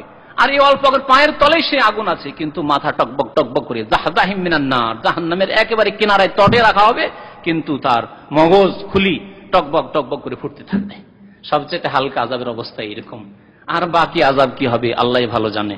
সুতরাং ওই ফাসিকদেরকে বিশেষ করে বলবো, যারা বলছে আমরা তো মুসলমান, জাহান্নামে গেলে একদিন তো আসবো জান্নাতে, তাদের হুঁশ করা উচিত। এটি একটি কুফরি কথা, এটি একটি ধৃষ্টতা, কুফরি কথা, জাহান্নাম সম্পর্কে দুঃসাহসিকতা। তো নবী সাল্লাল্লাহু আলাইহি ওয়াসাল্লাম শাফাআত ফি আম্মি আবি তালিব, আবু তালিব সম্পর্কে তার চাচা, আইয়ুখাফফা আনহু আযাবু, আল্লাহ তার আযাব হালকা করা হোক, নবী সাল্লাল্লাহু আলাইহি ওয়াসাল্লাম তার জন্য সুপারিশ করবেন। 6 নম্বরে শাফাআত হচ্ছে যে যখন হিসাব নিকাশ হয়ে গেছে কিন্তু জান্নাতের দরজা বন্ধ, জান্নাতের দরজা বন্ধ, আল্লাহ বলেন ওয়াফতিহাত আবওয়াবুহা, যখন আসবে সে খোলা হবে, খোলা ছিল না আগে থেকে। আর জাহান্নাম সম্পর্কে আল্লাহ বলেন আগে থেকে খোলা আছে, খোলা একবারে প্রস্তুত আছে জাহান্নাম গ্রাস করার জন্য। জান্নাতের দরজা বন্ধ থাকবে, কারণ বন্ধ জিনিসের উপর কি আকর্ষণ বেশি থাকে। আজকাল দেখুন পর্দানাসীন মহিলার উপর আকর্ষণ ভালো আছে। সমাজে পর্দানাসীন মহিলা বিবাহ হয় না এরকম পাওয়া খুব মুশকিল হবে যদি তারা বিলম্ব না করে। বিলম্ব করে করে 30 বছর পাশ করে, এদের যদিও বোরকা পড়েছেন কিন্তু 30 বছর বিয়ে দিলেন না, তারপরে খুঁজবেন তো পাবেন কি? 18 বছরে খোঁজার চেষ্টা করেন। 18 বছরে আপনার মেয়ে বা আপনার বোন যদি পর্দানাসীন হয় তো ইনশাআল্লাহ তারা সবাই নিয়ে যাবে, আগ্রহ করে নিয়ে যাবে। কিন্তু বেহায়া বেপরদা, ছিলা কলা, আর খোলা মিষ্টি শিকড় কেউ খেতে চাইবে না, মাছি ভ্যান ভ্যান করে বসছে, কেউ খেতে চাইবে না। ওই রকম বেহায়া বেপরদা মেয়েকে কেউ বিয়ে করতে চায়, কত দুষ্ট মাছি বসেছে আল্লাহ জানে। তো জান্নাতের দরজা বন্ধ থাকবে যাতে আগ্রহ আর তৈরি হয় মানুষের, কখন দেখতে পাবো, কখন দেখতে পাবো, কখন ঢুকতে পাবো। জান্নাতের দরজা খোলা হচ্ছে না। নবী করিম সাল্লাল্লাহু আলাইহি ওয়াসাল্লাম জান্নাতের দরজার কাছে আসবেন, এসে নক করবেন। তখন ফেরেশতা যে নিযুক্ত আছেন তিনি বলবেন কে আপনি? বলছে আনা মুহাম্মদ। আপনি মুহাম্মদ রাসূলুল্লাহ? বলছে হ্যাঁ। ও বেকা ওমের, তো আমাকে এই আদেশ করা হয়েছে যতক্ষণ মুহাম্মদ রাসূলুল্লাহ সাল্লাল্লাহু আলাইহি ওয়াসাল্লাম না এসেছে ততক্ষণ খুলবে না কবরটা। প্রথম খোলা হবে মুহাম্মদ রাসূলুল্লাহ সাল্লাল্লাহু আলাইহি ওয়াসাল্লামের জন্য এবং তার উম্মতের জন্য। তো আল্লাহ পাকের কাছে দরখাস্ত করবেন সেই সময় যে আল্লাহ জান্নাতের দরজা খুলে দাও, এখন হিসাব নিকাশ হয়ে গেছে, আমার উম্মতের জান্নাতে ঢুকবো। এই সুপারিশ হবে 6 নম্বরের শাফাআত নবী করিম সাল্লাল্লাহু আলাইহি ওয়াসাল্লামের। 7 নম্বরের শাফাআত হচ্ছে এই শাফাআত আম, ব্যাপক শাফাআত, এই হবে নবী সাল্লাল্লাহু আলাইহি ওয়াসাল্লামের জন্য। অন্যান্য আম্বিয়া কেরাম শাফাআত করবেন, মালায়েকা ফেরেশতাগণ শাফাআত করবেন এবং মুমিনগণও শাফাআত করবেন। মুমিনগণ যাকে আল্লাহ, অনুমতির কথাগুলি ভুলে যাবেন না, সবার ক্ষেত্রে অনুমতির বিষয়টি রয়েছে। যাকে আল্লাহ অনুমতি দিবেন, আবু বকর সিদ্দিক রাদিয়াল্লাহু তাআলা আনহু, খোলাফায়ে রাশিদিন ওমর, ওসমান, আলী, আশরায়ে মুবাশশারা, এইভাবে উলামায়ে কেরাম, তাবেঈন, উলামায়ে কেরাম, মানে আমাদের দেশি তরিকায় বুঝবো না যে কেউ টাইটেল পাস করলে আলেম, কওমি মাদ্রাসায় দাওরা ফারিগ হইলে আলেম না, এগুলি আলেম হওয়ার জন্য। আলেম মানে আল্লাহ পাক রব্বুল আলামিনের কাছে যে আলেম, এবং আল্লাহ পাক যাকে দিবেন ওদের মধ্যে আবার আলেমের সাথে যার আমল ওই রকম যোগ্য আছে যে শাফাআত করার, নিজে মুক্তি পাওয়ার যোগ্য, তারপরে অন্যের জন্য শাফাআতের যোগ্য। কিন্তু আলেম যদি এইরকমই হয়, গুনাহগার আলেম আমাদের মতো, যে নিজেই মুক্তি পাবো কি পাবো না, নিজেকে নিয়ে পেরেশান, তাহলে অন্যের সুপারিশের কথা আর কি আশা করতে পারি? তো এইরকম যাতে ধারণা না থাকে যে যাকে তাকে ধরে নিলাম যে আমাকে হয়তো সুপারিশ করে পার করবে, খবরদার না। এ হচ্ছে ব্যক্তি পূজা, ব্যক্তি পূজা থেকে মুক্ত হইতে হবে। নবী করিম সাল্লাল্লাহু আলাইহি ওয়াসাল্লামের একটি হাদিস দিয়ে শেষ করছি। আবু হুরায়রা রাদিয়াল্লাহু তাআলা আনহু বর্ণনা করেছেন, লিকুল্লি নাবিয়্যিন দাওয়াতুন মুস্তাজাবা, প্রত্যেক নবীকে আল্লাহ এই ইখতিয়ার দিয়েছিলেন যে তুমি যা দোয়া করবে আমি তোমার দোয়া কবুল করব। দাওয়াতুন মুস্তাজাবা, দোয়া করো নবী, তোমার দোয়া কবুল করব। ফাতাআজ্জালা কুল্লু নাবিয়্যিন দাওয়াতাহু, প্রত্যেক নবী কিন্তু ওই দোয়ার জন্য তাড়াতাড়ি করেছেন। তাহলে নবীকে আল্লাহ ইখতিয়ার দিয়েছে তুমি এমন একটি দোয়া করো যা চাইবা তাই দেব। তারা দুনিয়াতেই দোয়া করে নিয়েছেন ওই দোয়া, আর তাদের কবুল হয়ে গেছে। যে যা চেয়েছেন আল্লাহ তাদেরকে দিয়ে দিয়েছেন দুনিয়া আখিরাত। ওয়া ইন্নী ইখতাবাতু দাওয়াতি শাফাআতান লিউম্মতি ইয়াউমাল কিয়ামা, আর আমাকে যখন আল্লাহ ইখতিয়ার দিলেন যে হে মুহাম্মদ সাল্লাল্লাহু আলাইহি ওয়াসাল্লাম তোমার একটি দোয়া আছে, যা চাইবা তাই তোমাকে দেব, তুমি দোয়া করো, দাওয়াতুল মুস্তাজাবা। তখন আমি বললাম যে আল্লাহ আমি দুনিয়াতে দোয়া করব না, আমি আখিরাতে ওই দোয়াটিকে লুকিয়ে রাখবো আখিরাতের জন্য। সবাই দুনিয়াতে নিয়ে এনেছে কিন্তু আমারটা আমি সেভ করে রেখেছি, কত কাজে আসবে। টাকা পয়সা রিয়াল বেতন পাচ্ছেন, আর পেয়ে এখানে অনেকে 500 700 800 পাচ্ছেন, খেয়ে দিয়ে ফুটিয়ে দিচ্ছে, দেশে গিয়ে কিছু পাবেন? কিছুই পাবেন না। তারে চালাক কে? চালাক ওই ব্যক্তি, জ্ঞানী ওই ব্যক্তি, যে ব্যক্তি যা কিছু পাচ্ছে 100, 150, 200 টাকাতে কোন রকম আমার পকেট খরচ আর পেট খরচটা চালিয়ে দেশে কিছু নিয়ে গেলে দেশে কাজ দেবে, তাই না? নবী করিম সাল্লাল্লাহু আলাইহি ওয়াসাল্লাম এরকম মহাজ্ঞানী, তিনি এই কাজ করেছেন যে আমি দুনিয়াতে দোয়া নেব না, এই দোয়া করব না, আমি এই দোয়াকে আখিরাতের জন্য রাখবো। বলছেন নবী সাল্লাল্লাহু আলাইহি ওয়াসাল্লাম, ওয়াইন্নী ইখতাবাতু দাওয়াতি, আমার দাওয়াতকে আমার এই দোয়াকে আমি লুকিয়ে রেখেছি, শাফাআতান লি উম্মতি ইয়াউমাল কিয়ামা, কিয়ামতের দিনে আমার উম্মতের জন্য এই শাফাআতের দোয়া করব যে আল্লাহ আমার উম্মতকে আমি জান্নাতে নিয়ে যাব। আল্লাহু আকবার।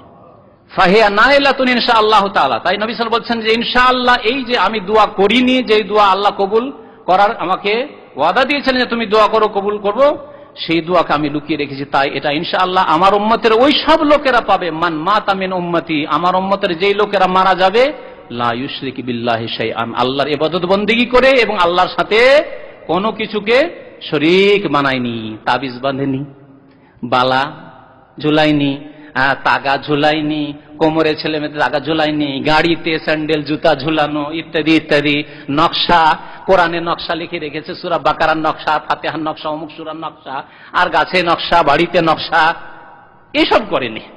আর মাজারেও যায়নি, কাউকে সেজদাও করেনি, আল্লাহ তাআলার কাছে দোয়াও করেনি, কারোর জন্য খাসি মুরগ জবাই করেনি, ওরসের মেলাও যায়নি, চাদরও চড়ায়নি, কবরও পাকা করেনি, তাদের জন্য।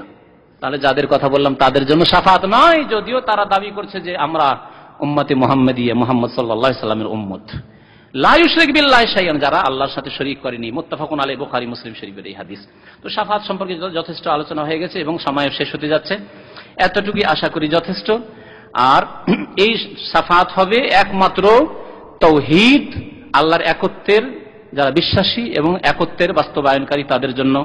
তাই লেখক শেষখানে যে কথাটি বলেছেন সেটি বলছি, ফাশফাআত আল্লাতী নাফাহাল কোরআন, কোরআনে কারীমে যেই শাফাআতকে অস্বীকার করা হয়েছে যে কোনো শাফাআত নেই, সেটি হচ্ছে মা কানা ফিহা শিরকুন, যাতে শিরক রয়েছে, যে জাতি শিরক করবে, যেই জাতির মধ্যে শিরক রয়েছে, যে আকীদায় শিরক রয়েছে, যেই তরিকায় শিরক রয়েছে, তাদের কোনো শাফাআত সুপারিশ নেই। ওয়ালিহাদা আসবাতা শাফাআত ফি বিইযনিহি ফি মাওয়াযিআ, এই জন্য আল্লাহ পাক কোরআনের একাধিক জায়গায় শাফাআতকে সাব্যস্ত রেখেছেন, যেমন নাও করেছেন, নাকচ করেছেন, সেটা শিরকি শাফাআত, আর যেটা সাব্যস্ত রেখেছেন সেটা হচ্ছে শরীয়ত সম্মত সুন্নতি তরিকার শাফাআত। ওয়াকাদ বায়ানা নবী সাল্লাল্লাহু আলাইহি ওয়াসাল্লাম, এবং নবী করিম সাল্লাল্লাহু আলাইহি ওয়াসাল্লাম তা বয়ান করে দিয়েছেন ওই হাদিসগুলোতে যা উল্লেখ করলাম, আন্নাহা লা তাকুনু ইল্লা লি আহলি তাওহীদ ওয়াল ইখলাস, এই শাফাআত হবে একমাত্র তাওহীদের প্রতি বিশ্বাসী এবং তাওহীদের বাস্তবায়নকারী মুওয়াহহিদ, যারা আল্লাহর একত্বে বিশ্বাসী তাদের জন্য এবং একত্বের বাস্তবায়নকারী তাদের জন্য, এবং যাদের আকীদা আমলে ইখলাস ছিল, নিষ্ঠা ছিল, আন্তরিকতা ছিল, যারা একমাত্র আল্লাহর ইবাদতবন্দি করেছে, 5 ওয়াক্ত নামাজ কায়েম করেছে, শিরক কুফরি করেনি, তাদের জন্য এই শাফাআত হবে। আল্লাহ যেন আমাদেরকে কোরআন সুন্নাহ বুঝার এবং তার প্রতি আমল করার তৌফিক দান করেন। শেষখানে আরেকটি অংশ শুধু বলে দিচ্ছি, তা হচ্ছে নবী করিম সাল্লাল্লাহু আলাইহি ওয়াসাল্লাম যখন আল্লাহর দরবারে শাফাআত করতে আসবেন, তখন আন্নাহু ইয়াতি ফায়াসজুদু লিরাব্বিহি, রবকে সেজদা করবেন। যদি এই ক্ষেত্রে ইঙ্গিত হয়ে গেছে আল্লাহর দরবারে সেজদাই পড়ে যাবেন, এমন নয় যে আল্লাহ তোমাকে দিতে হবে, না, সেজদাই পড়ে যাবেন। কথা না বলে সেজদাই পড়ে গেছেন, কথা বলা বলি নেই, সেজদাই পড়ে গেছেন। আর সেজদায় সবচাইতে নিকটবর্তী হয় বান্দাকার, আল্লাহ। তাই আল্লাহর সবচাইতে নিকটবর্তী হওয়ার চেষ্টা করেছেন নবী করিম সাল্লাল্লাহু আলাইহি ওয়াসাল্লাম, এই সময় করবেন কিয়ামতে। ওয়াহমাদুহু, এবং আল্লাহর প্রশংসা করতে থাকবেন। লা ইয়াবদা বিশাফাআতি আউয়ালা, লেখক বলেন গিয়েই যে শাফাআত শুরু করে দিবেন, আল্লাহ দাও এদেরকে আমি নিয়ে যাব, না, সুপারিশ শুরু করবেন না। সুম্মা ইউকালু লাহু, সিজদায় পড়ে আছেন, ওই সময় আল্লাহর পক্ষ থেকে বলা হবে, ইয়া মুহাম্মদ, হে মুহাম্মদ সাল্লাল্লাহু আলাইহি ওয়াসাল্লাম, ইরফা রাসাকা, আপনার মাথা উঠান, ওয়া কুল ইউসমা, বলুন কি বলছেন, আপনার কথা শুনবো, ওয়াসাল তুতা, আপনি চান কি চাইছেন দেওয়া হবে আপনাকে, ওয়াশফা তুশাফা, সুপারিশ করুন, আপনার সুপারিশ গ্রহণ করা হবে, কবুল করা হবে। তখন নবী করিম সাল্লাল্লাহু আলাইহি ওয়াসাল্লাম সিজদা থেকে মাথা উঠাবেন আর বলবেন যে আল্লাহ, আমার উম্মতের এই শ্রেণীর লোক যারা এরকম ভুলগুলি, এই কাবিরা গুনাহগুলি করেছে, এই সাগিরা করেছে, আল্লাহ তাদের তুমি মাফ করে দাও এবং তাদেরকে আমাকে জান্নাতে নিয়ে যেতে দাও, অনুমতি দাও, তাদেরকে জান্নাতে নিয়ে যাও। এইভাবে নবী করিম সাল্লাল্লাহু আলাইহি ওয়াসাল্লামের শাফাআত হবে। আর আল্লাহ পাক রব্বুল আলামিন নির্ধারণ করে এত সংখ্যা বা এই শ্রেণীর গুনাহগার, এইরকম পাপী নিয়ে যাবেন, আবার আসবেন আল্লাহর দরবারে, আবার সিজদায় পড়ে যাবেন, আবার আল্লাহর কাছে দরখাস্ত করবেন, দরখাস্ত মঞ্জুর হবে, আবার বলেন এই শ্রেণীর লোকদেরকে নিয়ে যাও। এইভাবে ধীরে ধীরে ধীরে ধীরে আল্লাহ পাক রব্বুল আলামিন এই উম্মতের যাদের অন্তরে ঈমান আছে এবং নামাজ আছে, কারণ ঈমানের প্রমাণ হচ্ছে নামাজ, নামাজ ছাড়া শাফাআত নেই। আয়াত পড়েছি, বারবার আবার স্মরণ করার প্রয়োজন নেই, কিন্তু বলতে এই জন্য হচ্ছে যে আমাদের আজকাল মুসলিম অধিকাংশ মুরজিয়া হয়ে গেছে, মানে বিনা আমলে আমরা মুসলমান, মুরজি একটা বাতিল ফিরকা বেরিয়েছে এক জামানে, বিনা আমলে এরা মুসলমান, নিজেকে মনে করে আমরা মুসলমান এবং আমরা জান্নাত পাবো, জান্নাতের আশাবাদী। নামাজ, অথচ নামাজকে নবী সাল্লাল্লাহু আলাইহি ওয়াসাল্লাম বলেছেন যে কাফের এবং মুসলিমের মাঝে পার্থক্যকারী হচ্ছে নামাজ। যে নামাজ পড়লো সেই ব্যক্তি মুসলিম থাকলো, আর ফাকাত ফামান তারাকাহা, যে ব্যক্তি নামাজ ছেড়ে দিল সেই ব্যক্তি কাফার আছে, কাফের হয়ে গেল। সুতরাং মুসলিম ভাই সাবধান, 5 ওয়াক্ত নামাজে যাতে করে কোন রকমের গোলযোগ না থাকে, কোন রকমের ত্রুটি না থাকে।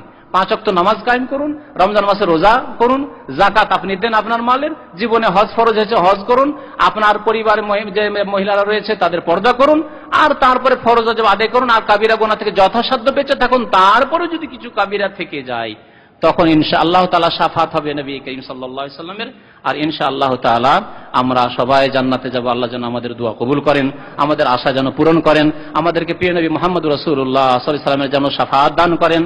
আল্লাহ পাক রব্বুল আলামিন আমাদের গুনাহ খাতা মাফ করে, যেইভাবে আল্লাহ আমাদেরকে এখানে দ্বীনের মজলিসে বসার তৌফিক দান করেছেন, আল্লাহ আমাদেরকে জান্নাতুল ফিরদাউস যেন দান করেন, সেখানে যেন আমরা যেন এইভাবে বসে আমরা সেই নিয়ামত আল্লাহর হাসিল করতে পারি।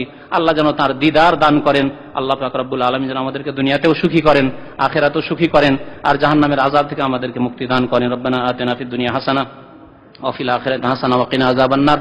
রব্বানা যালামনা আনফুসানা ওয়া ইল্লাম তাগফির লানা ওয়া তারহামনা লানাকুনান্না মিনাল খাসিরিন। ওয়া সাল্লাল্লাহু আলা নাবিয়িনা মুহাম্মদ ওয়া আলা আলিহি ওয়া সাহবিহি আজমাইন।